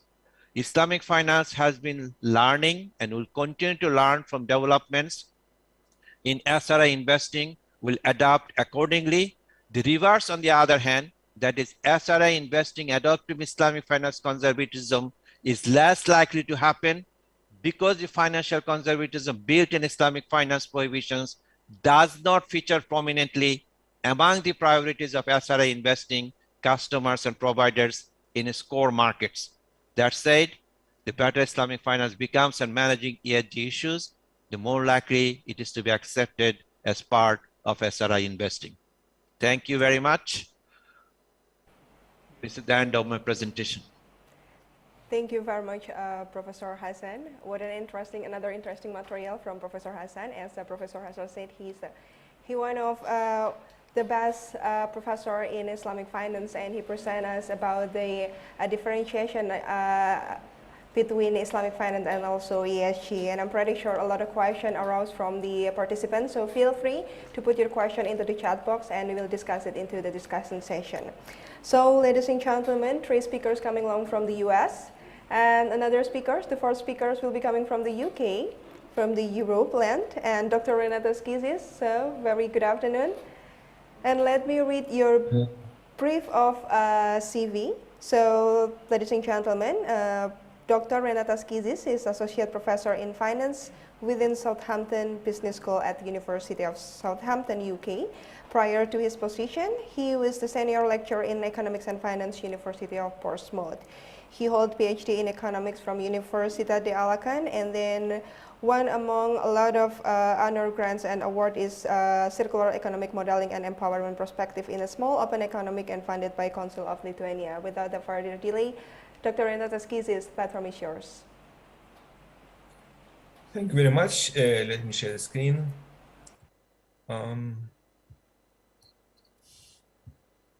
Okay. So let me know if you can see the presentation slides.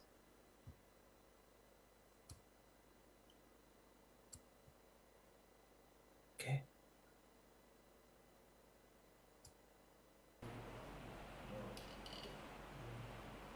Okay, perfect now. So please. Okay, so thanks again. My research talk is, or asks and tries to answer the question, does genetic diversity on corporate boards lead to improved environmental performance? And I must say that I'm pleased that my talk is scheduled after Caroline's, because we're sharing, I think, our research interests. Yeah, there's a significant overlapping between our research, and I must agree with most of the points raised also by Caroline. But in general, it was good to listen to all of the previous speeches here, so I'm pleased to be part of this panel. And so this research is joined with my colleagues Manuel Mamotzakis from Birkbeck and Panayotis Zouvanas from University of Sussex. Right, so it is related to corporate governance. So I'm looking at the flip side of impact investing, and from a broader perspective, I ask the question: what makes firms an appealing vehicle of impact investment? And as we already know, firms across the globe have increasingly come under scrutiny and probably pressure from stakeholders to reduce their carbon footprint and to improve more broadly their environmental performance, increase environmental innovations, reduce resource dependence, particularly from fossil sources. Okay, so increasingly more environmental and carbon performance has been enshrined in firms' overarching business strategy. And so there has been recently a lot of research on sustainable finance, and board's diversity. There has been different types of diversity looked at: gender diversity, cultural diversity, also ethnic diversity. So my type of diversity is genetic diversity or ancestral diversity. Yeah, and so to avoid any controversy, I'm not looking at particular ethnic groups or genes, but I'm looking at how, what is the value really of having a more diverse board in place. Yeah, so a diverse board formulates corporate policies, creates governance mechanism, and also provides both means and an end of corporate social responsibility. However, in this body of research, there is little knowledge on the role of board's genetic diversity on firms' environmental and carbon, and also social performance. Okay. So I agree with also Caroline that well, we have very strong influence of stakeholders who steer companies towards more sustainable environmental and carbon performance. And so, recently there have been board diversity pledges made by large multinationals such as Bank of America, Merrill Lynch, Facebook, Google, among others. Yeah, and so these pledges were mainly driven by large institutional investors. This has been also shown in research, and also other stakeholders, external stakeholders, including regulators and policymakers. However, again, there is little knowledge in the role of boards' genetic diversity on firms' environmental performance. Yeah, so therefore we argue that boards' diversity, can be a key impetus in promoting corporate environmental and carbon performance. Now, you can ask, why is that? And there are different reasons. Prior research shows that boards' diversity is associated with new, smart ideas, which translate into superior business solutions. Yeah, and enables firms to thrive in fast-changing business environment. Then there's also research that shows that boards' diversity can promote innovation and productivity at the firm level. So this was documented by Griffin and others in 2021, right? And also in terms of the agency theory, board needs to monitor managers on behalf of their shareholders, right? So in order to mitigate information asymmetries between ownership and control of the company, right? And so the board needs to be endowed with appropriate mix of experience, expertise, and qualifications that can be provided by a diverse board of directors. Yes, so in our view, board gender diversity can be regarded as an effective tool for monitoring managers.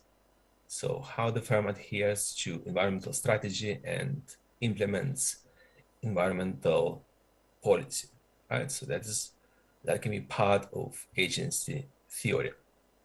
Now, what are our contributions?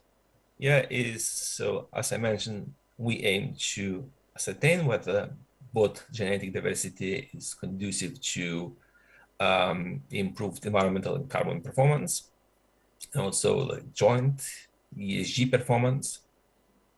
And so our contribution is threefold. So first of all, how boards genetic diversity influences ESG performance. Second, what is the relation between corporate environmental and carbon performance and boards genetic diversity? And then we also look at the corporate transparency in terms of again, carbon and environmental performance. So whether companies disclose and what drives those environmental and carbon disclosures. Okay, so in terms of data, we obtain data from Bordex on corporate governance. Then we also retrieve data on financial variables from Thomson Reuters, WorldScope, and DataStream. All of our environmental variables, so ESG, environmental performance, and also carbon performance, come from Refinitiv. Now, genetic diversity scores are from Ashraf and other authors, the paper in 2003, right? And we use a number of other sources to construct our control variables. So our initial sample consisted of more than 112,000 Fermi observations. Yeah, our focus is on the US sample, not least because we have most of our data come from US companies. So then what we did was to match financial and environmental variables with corporate governance data. Yeah. And so our reduced sample is of 19,000 observations. So our panel, and we use panel data models, consists of 3,690 firms observed from 2005 to 2019. Okay. So our genetic diversity score measure builds on an index of the country's genetic diversity score, which was provided by originally by Human Genome Diversity Cell Line Panel, right? And so the use of this genetic diversity or ancestral diversity score is motivated by the research in anthropology, right? So research in anthropology shows the presence of 53 ethnic groups, which are historically native to their current geographical location and have been isolated from genetic flows from other ethnic groups. Our genetic diversity score is really the standard deviation of individual scores of members of the board. And so it measures how each member's genetic score deviates from the average genetic score. And similar measure was used by Dennis and others in their paper published in Management Science in 2017. And so they studied the relationship between genetic diversity and firm performance. Okay. Now let me also explain how we measure corporate carbon performance and environmental performance, right? So for corporate carbon performance, we take the total volume of greenhouse gas emissions by firm I in EIT, and we normalize this by total assets of the company. Yeah, take logs and take the minus sign. So the minus, this means that higher measure, higher score reflects higher carbon performance. Now, our second dependent variable is the natural logarithm of the corporate environment performance score. This is number index that ranges from 0 to 100. But this corporate environmental performance is also reported as a categorical variable in 4 categories: D, C, B, and A, quartiles. And it is further subdivided into 12 subcategories or grades. Yeah, so given these categories, and given also the fact that originally it is measured as an index number. So we have used linear and nonlinear discrete response models to estimate their relationship between corporate environmental carbon performance and genetic diversity. Okay, so just to provide you a brief overview of our empirical models.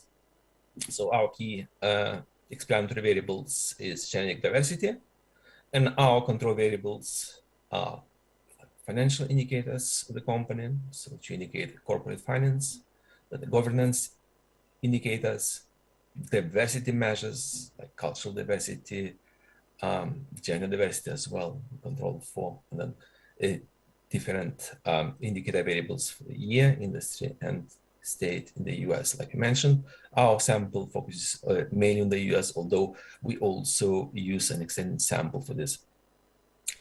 So first is our linear model. The second is a nonlinear discrete response model. And so we use ordered, logit, and probit models as our discrete response models. Okay. Let me show you some preliminary findings here. All right. So if we look at the variation over time, yeah, in pollution and corporate environmental performance for firms with genetic diversity and without genetic diversity. So looking at the top graph, we can see that firms in which the board of directors is not genetically diverse tend to pollute systematically more than firms which are genetically diversified. Yeah, and this is the case throughout our sample period from 2005 to 2019, and particularly in the years like 2009, 2010, 2011, we see biggest differences between two categories of firms. Now, looking at also at the bottom panel, we can see that there is evidence that firms with genetically diverse boards of directors tend to perform environmentally better than firms without genetic diversity. Yeah? And this was particularly the case from 2009 to 2019. So these are our initial findings, which are quite encouraging and also motivates us to dig deeper into this relationship. Yeah, so looking at our baseline findings, our linear panel models, yeah, so we look at different model specifications for CCPAs, corporate carbon performance to assets ratio, if you like. And the second block is corporate environmental performance. Yeah. So the coefficient estimates that are highlighted here, as circumscribed in red, so indicate that in all cases, there's a positive effect of genetic diversity on corporate carbon performance and corporate environmental performance. Yeah, so our results are robust. We also have looked at different model specifications. So here what we do is to use contemporaneous explanatory variables, and that of course raises endogeneity issues. And so we deal with endogeneity and reverse causality in different ways. So first we use lagged explanatory variables to ensure that there is no reverse causality. And also because there might be some selection bias. So what we do, we use as well an instrumental variables approach, where we instrument genetic diversity with several established instruments. And so the results are not shown, on the slide, but we obtain similar results. Okay. We also have looked at different diversity measures. So in line with genetics research, instead of the genetic diversity based on human genome genes data, we use ethnical fractionalization measure, right? And so what we find again is that in more diverse boards, corporate carbon performance and corporate environmental performance. Dr. Renatus, I'm sorry, but you have 1 minute left. Thank you. Okay, yeah, and so I'm about to finish here. I haven't yet mentioned my results about environmental and corporate carbon disclosures. So what we also find using discrete response models, ordered logit and ordered probit models, is that higher genetic diversity leads to higher corporate carbon and even ESG disclosures, right? So that's what we find, is that board's genetic diversity can improve corporate environmental and carbon performance, right? And also firms which are more genetically diverse, they are also more transparent in terms of their say greenhouse gas emissions. And so it can also provide the source, basis for different regulatory incentives and policies. So thank you very much.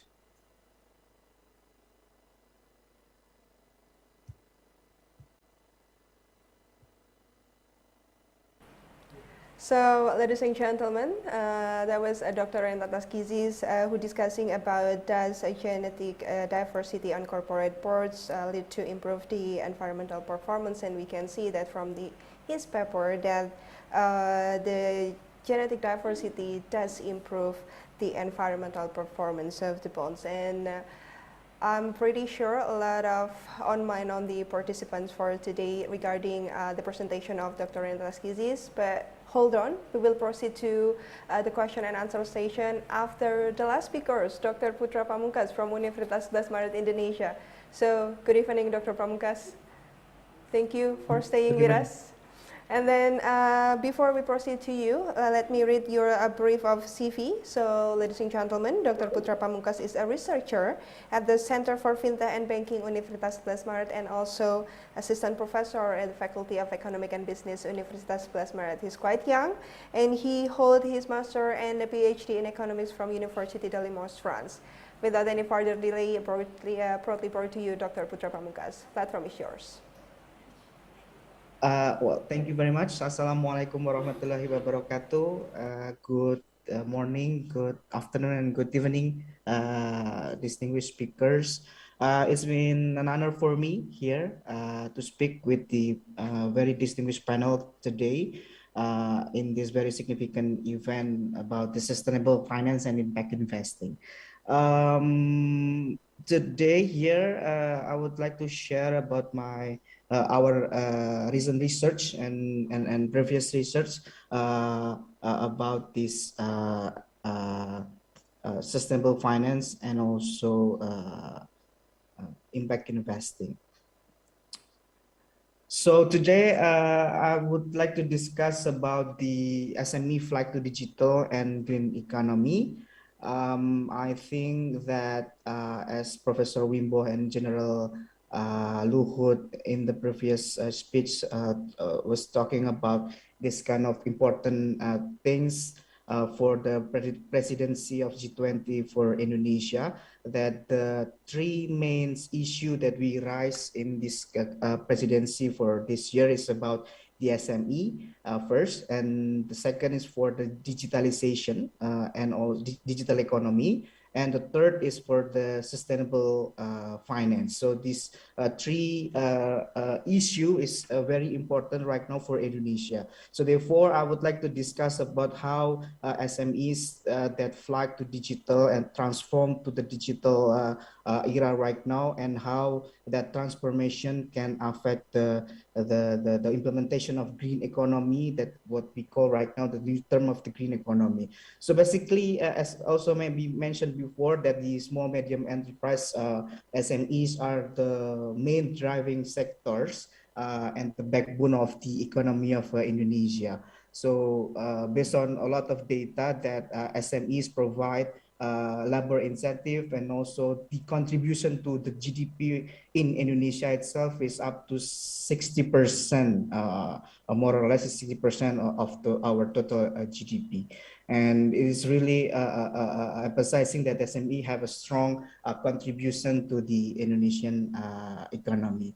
So, and also as one of the sector that driving Indonesian economy right now is the digital economy also. So basically the SME needs to, kind of adapt and start to using and utilizing the digital technology, and adopt the digital technology as their business process and business model to increase the competitiveness of the SMEs.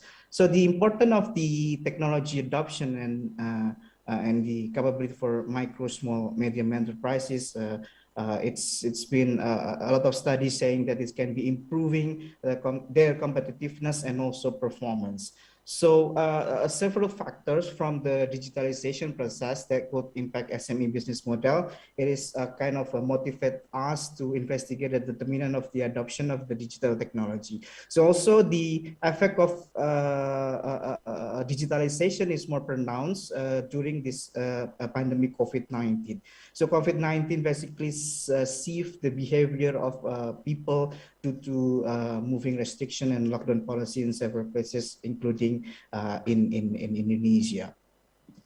So I would like to share some of the kind of what we are questioning here is we try to clearly understand that the barriers of SMEs using the digital technologies in Indonesia, and also we investigate whether the condition is different between during COVID-19 pandemics, which is start in 2020 until now, but we are having the survey in 2021.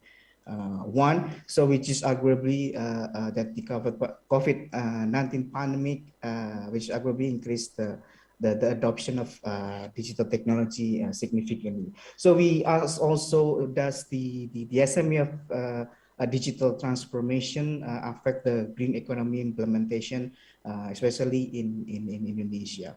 So how we define the digital transformation basically for SMEs. So we of course we're following the several literature before that we define the digital transformation as they use the online payment in the daily operations, and also they conduct kindly of a digital marketing through social media usage, and also a point of sales. They currently have a software to record their daily transaction, which is really rare in small businesses in Indonesia. And also right now, because of the digitalization process, we have a lot of big e-commerce, a lot of big marketplace that can be defined as a unicorn, in startup unicorn right now, and it really helps the SMEs, Indonesian SMEs, especially also in Asia, to escalate exponentially, and because of this kind of a transformation in digital era or digital development. And why is that? Why digital transformation is so important for SME? We think that it is really important right now that the transformation for SMEs is because by doing the transforming the business process through the digital, it can expand the market share through the marketplace usage or also e-commerce, and also improve performance based on the several related literature, and also it can also increase the efficiency and reduce the cost.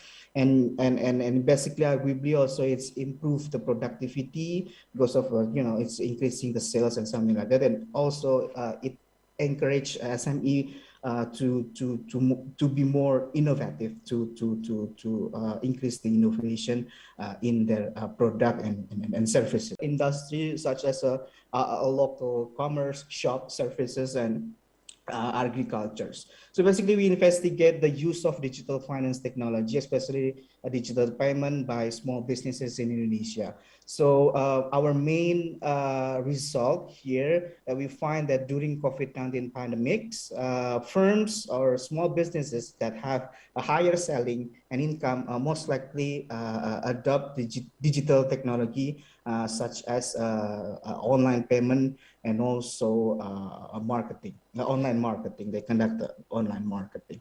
So we find also interesting findings here that the digital literacy of its owner or the owners of the SMEs is increases the likelihood of using digital technology in their businesses. So we ask again the questions whether this transformation of the digital technology for SMEs is really good for SMEs, and we ask the question whether this kind of transformation, this kind of the shifting behavior from the conventional to digital business process will impact on the green economy. So green economy is one of the result in improved human well-being and social equity while significantly reducing the environmental risk and ecological scarcities. So it is low carbon, resource efficient, and social and inclusive.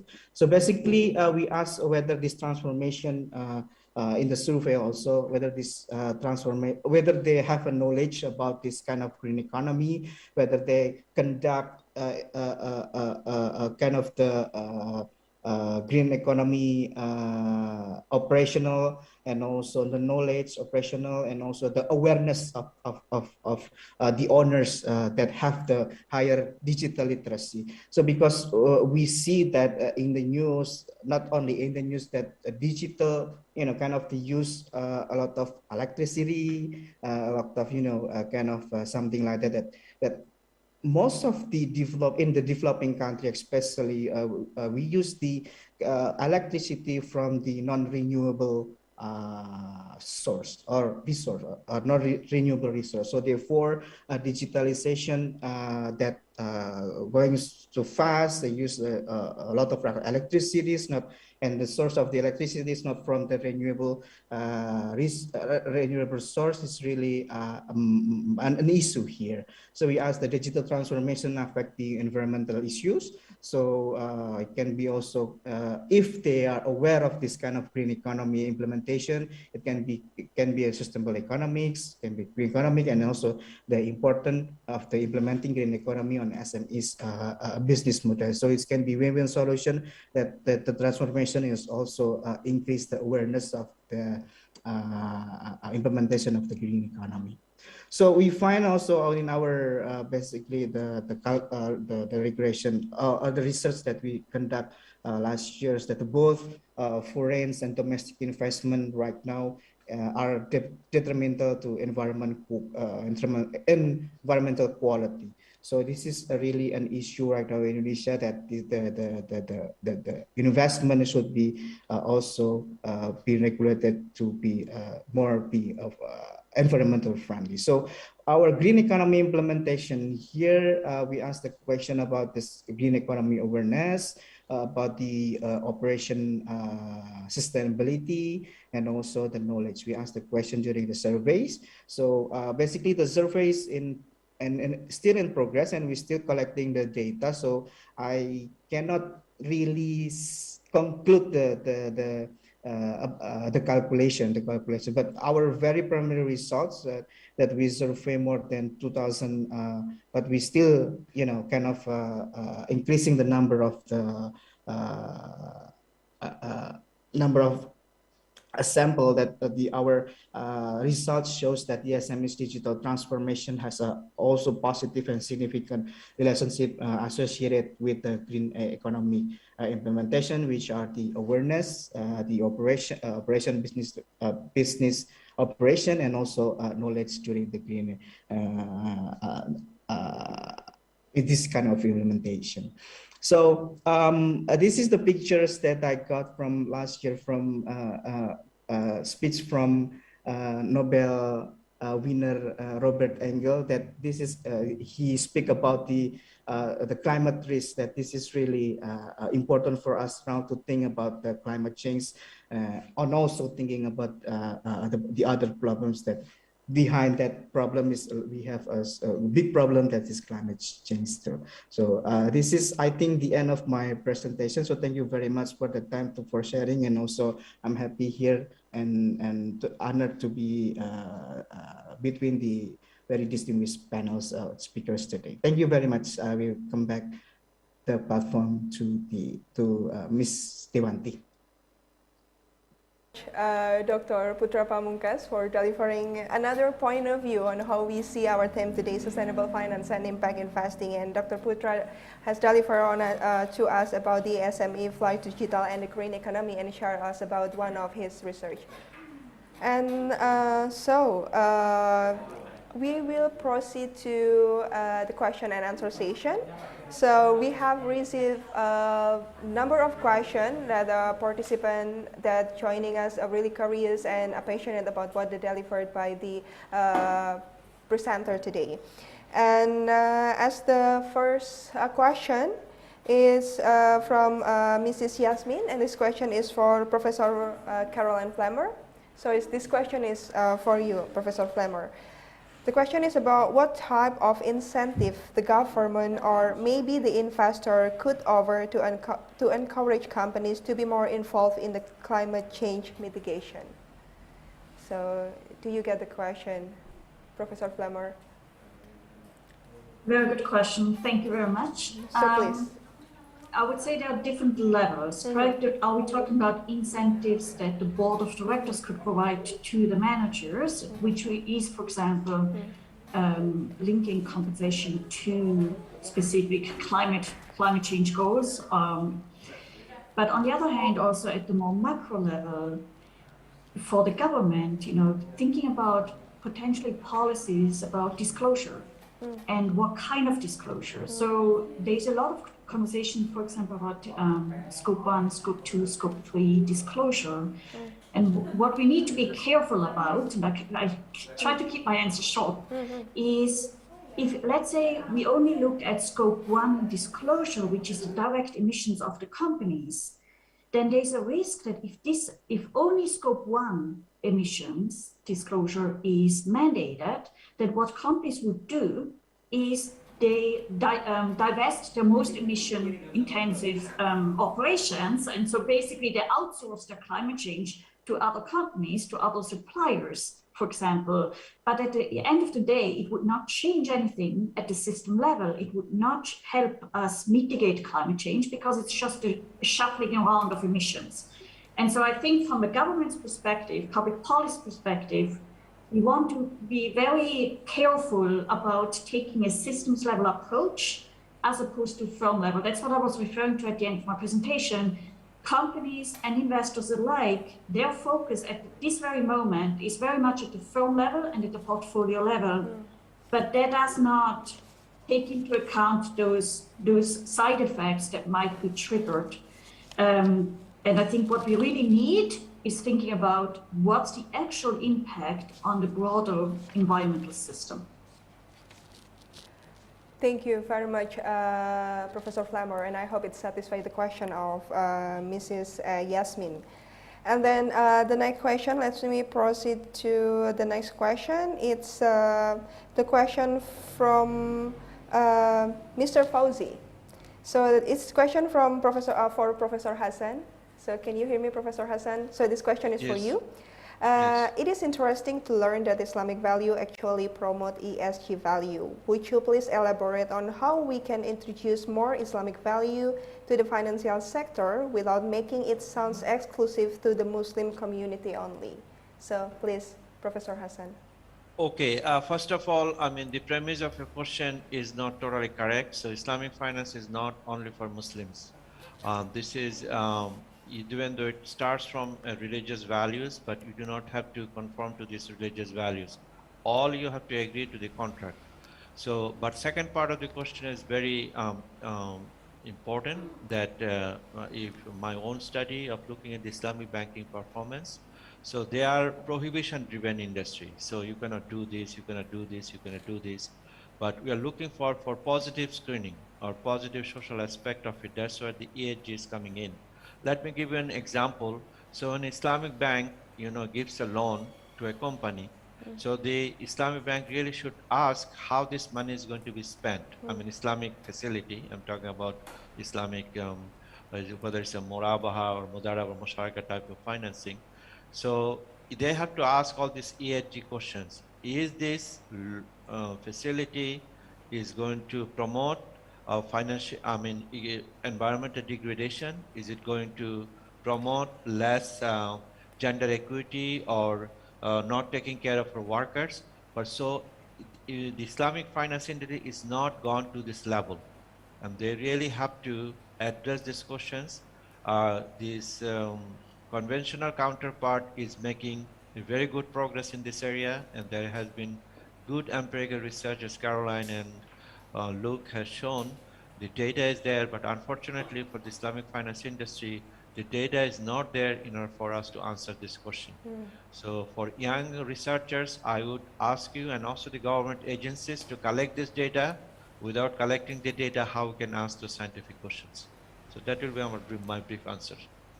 Thank you very much, Professor Hassan. So to proceed to the next question, this question is for Dr. Renata Skizis. This question is from Mrs. Fiani.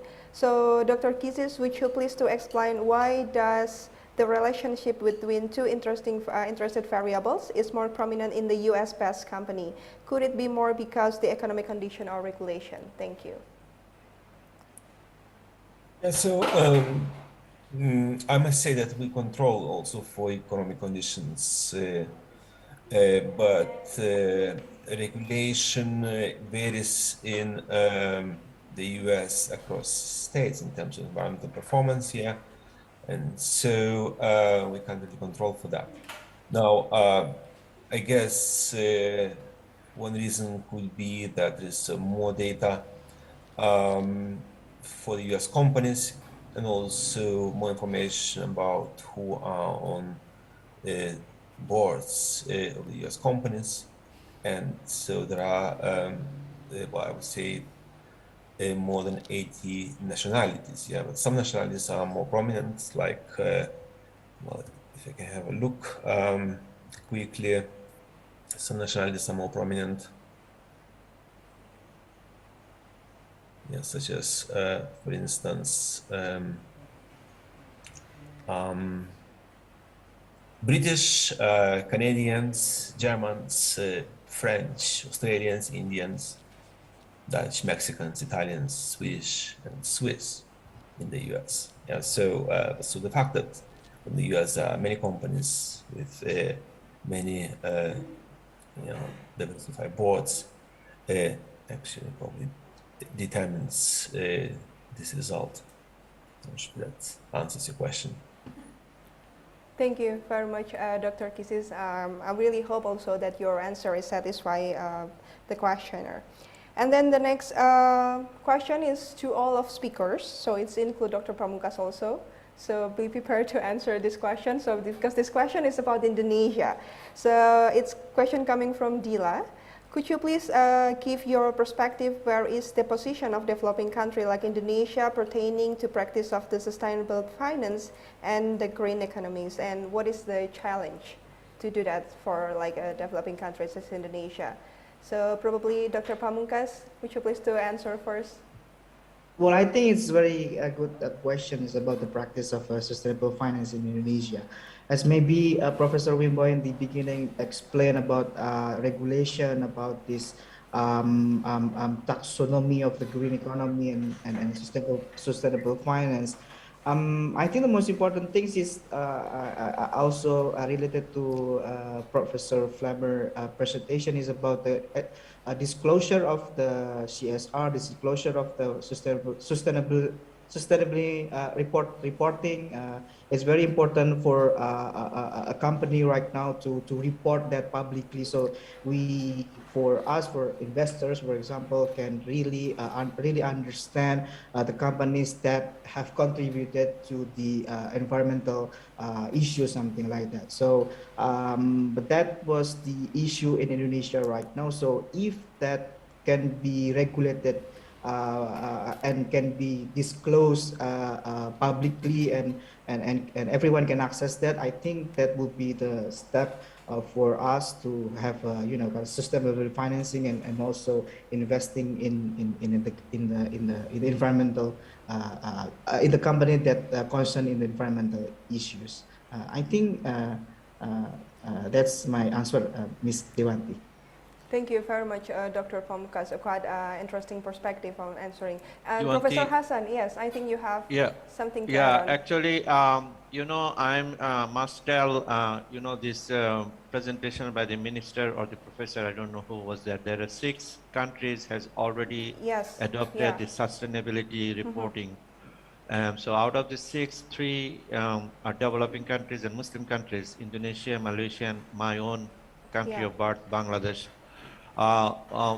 Even though Indonesia in this value chain is latecomer, but Indonesia has started the Islamic finance movement or the developing this is a more holistic way, bringing the all aspects of Islamic finance together, commercial finance and social finance. So I see a very big hope that Islamic finance actually will see the spirit, not only in the form that will be practiced in Indonesia, and that will ultimately will generate positive social values for everyone. And the report that the minister or the professor presented, I don't remember, I mean, very detailed, the different phases. So I think it's in the right direction. And probably it will be an example for other countries to follow. So in Indonesia, I would say very much ahead of the game than everyone else. So kudos to Indonesians. Thank you very much, Professor Hassan.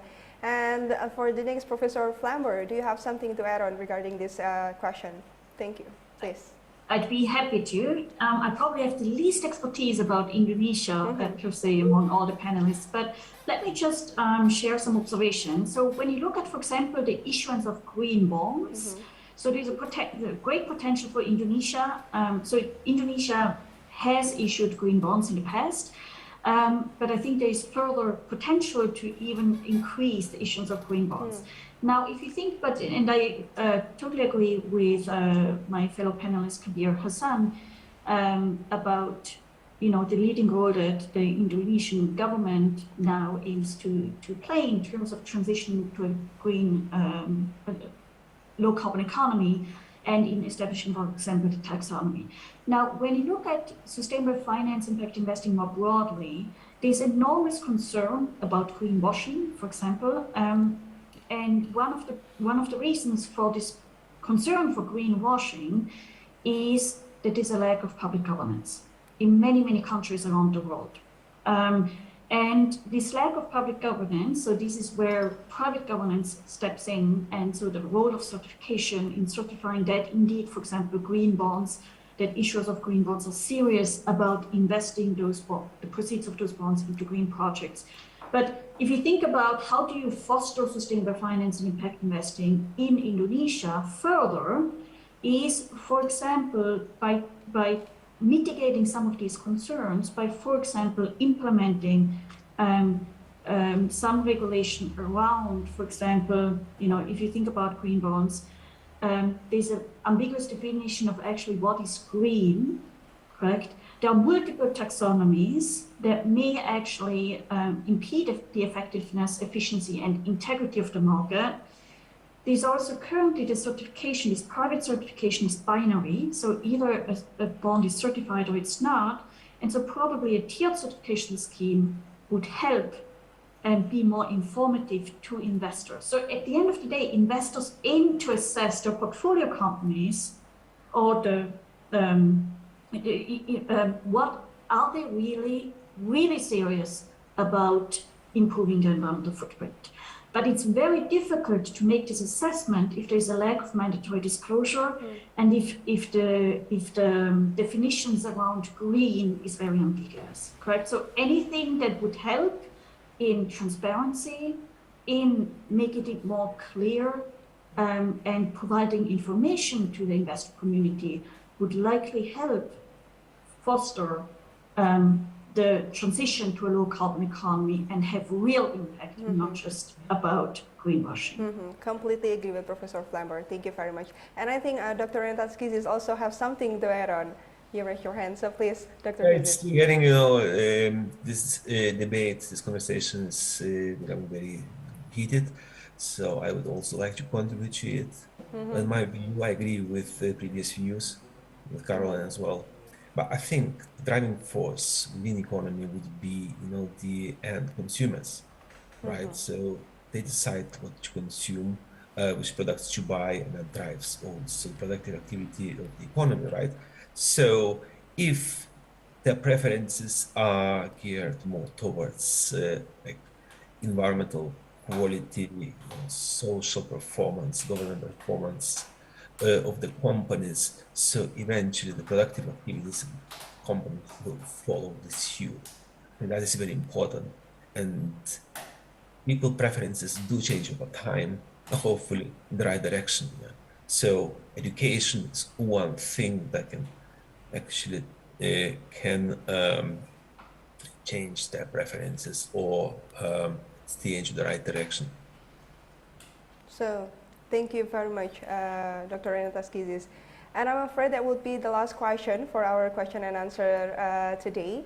I'm pretty sure that a lot of question has been on mind on the presenter, and what about 30 minutes is not enough to discuss like a bunch of material that we've been discussing today with the 5 of speakers today. And before we end our meeting, I think it's good for 4 left speakers to give like the final statement regarding our meeting today. So the first, I think, Professor Caroline Flammer, would you please to give the first final statement for today's webinar, please.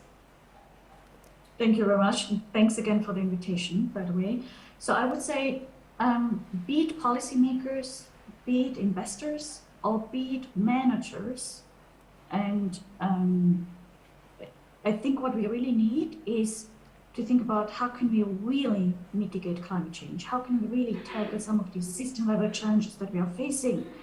And for this, we really need to adopt the system-level approach and not just thinking about the company level or the portfolio level. And I stop there.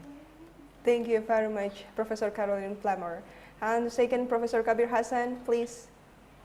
Well, 2 parts to my final comments. The first part, I tremendously benefited from the presentations by Luke, Caroline, and Renatus. Very high impact, very well executed empirical research to answer objectively what is happening in climate, ESG, and social responsibility impact investing arena.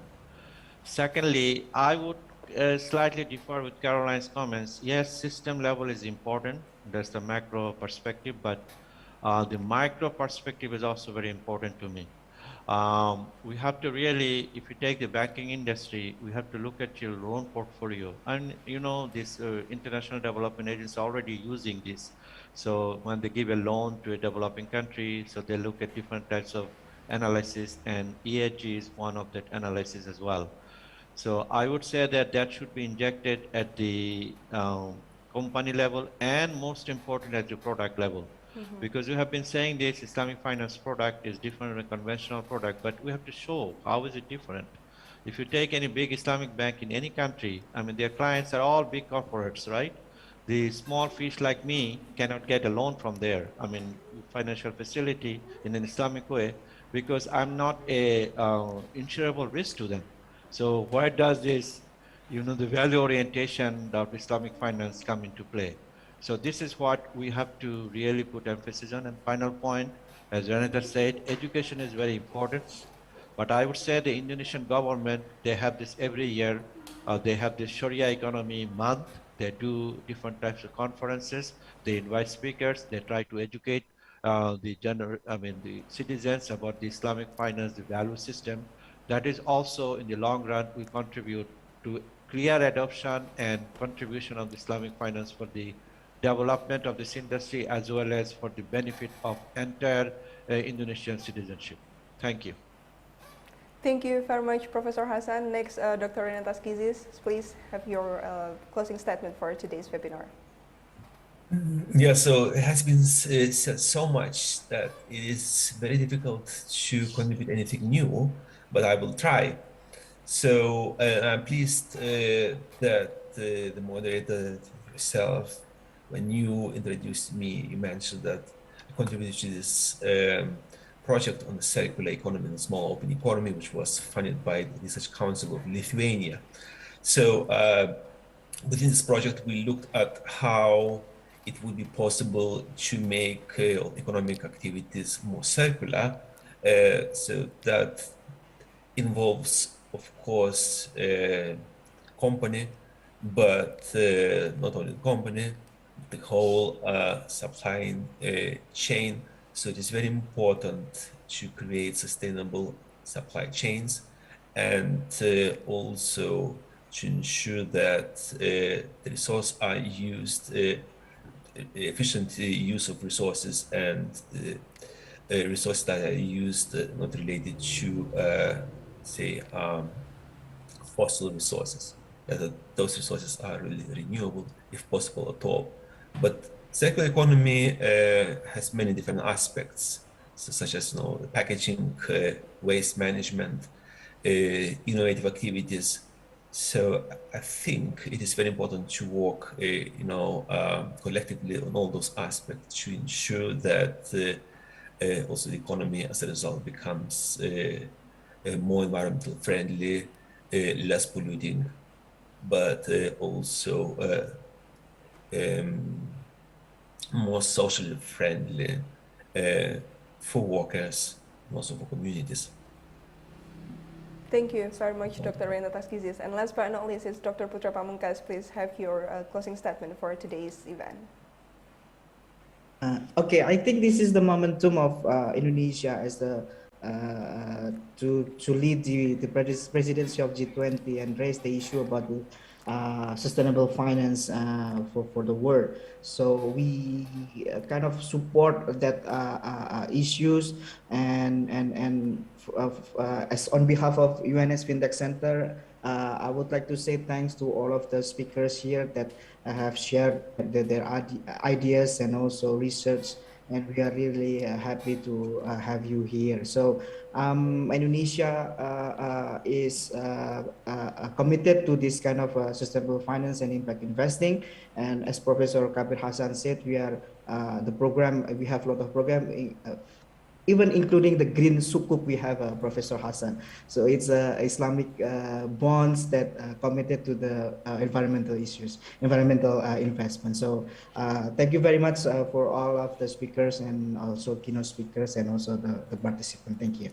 Thank you very much, Dr. Pamungkas. Probably it could be the one last question to all of the speakers. Is it okay for participants to access your material, or probably you can give to the committee and we can broadcast us and send to the all participants? Is it okay, Professor Hassan, Professor Flamber, and Dr. Skizis and Dr. Pamungkas?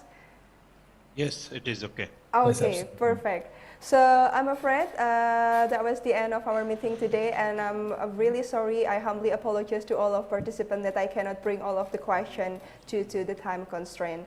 And before we end this meeting, I would like to wish happy 46th anniversary to Universitas 11 Maret. And then I would like also to say thank you very much to Indonesia Financial Service Authority, OJK, to fully support this event, and all distinguished speakers, Mr. Luhut Binsar Pandjaitan, Coordinating Ministry and Maritime and Investment Affairs Republic Indonesia, Professor Wimbo Santoso, Chairman Indonesia Financial Service Authority OJK, Professor Lucian Teller, Professor at Wharton School, University of Pennsylvania, USA, Professor Caroline Flamber, Professor at the Columbia University, USA, Professor Muhammad Kabir Hassan, full professor at University of New Orleans, USA, and Dr. Renata Skidis, associate professor at University of Southampton, and last but not least, Dr. Putra Pamungkas, researcher at the UNS Fintech Center, Universitas 11 Maret. All invited attendees, and last but not least, all of the participants who have been willingly to join this event until the end. That accesses this meeting via Zoom or our YouTube channel. I'm Dewanti Chiningsi on behalf of organizing committee sign out. Thank you everyone. Stay safe and hope to see you in the next event. Bye.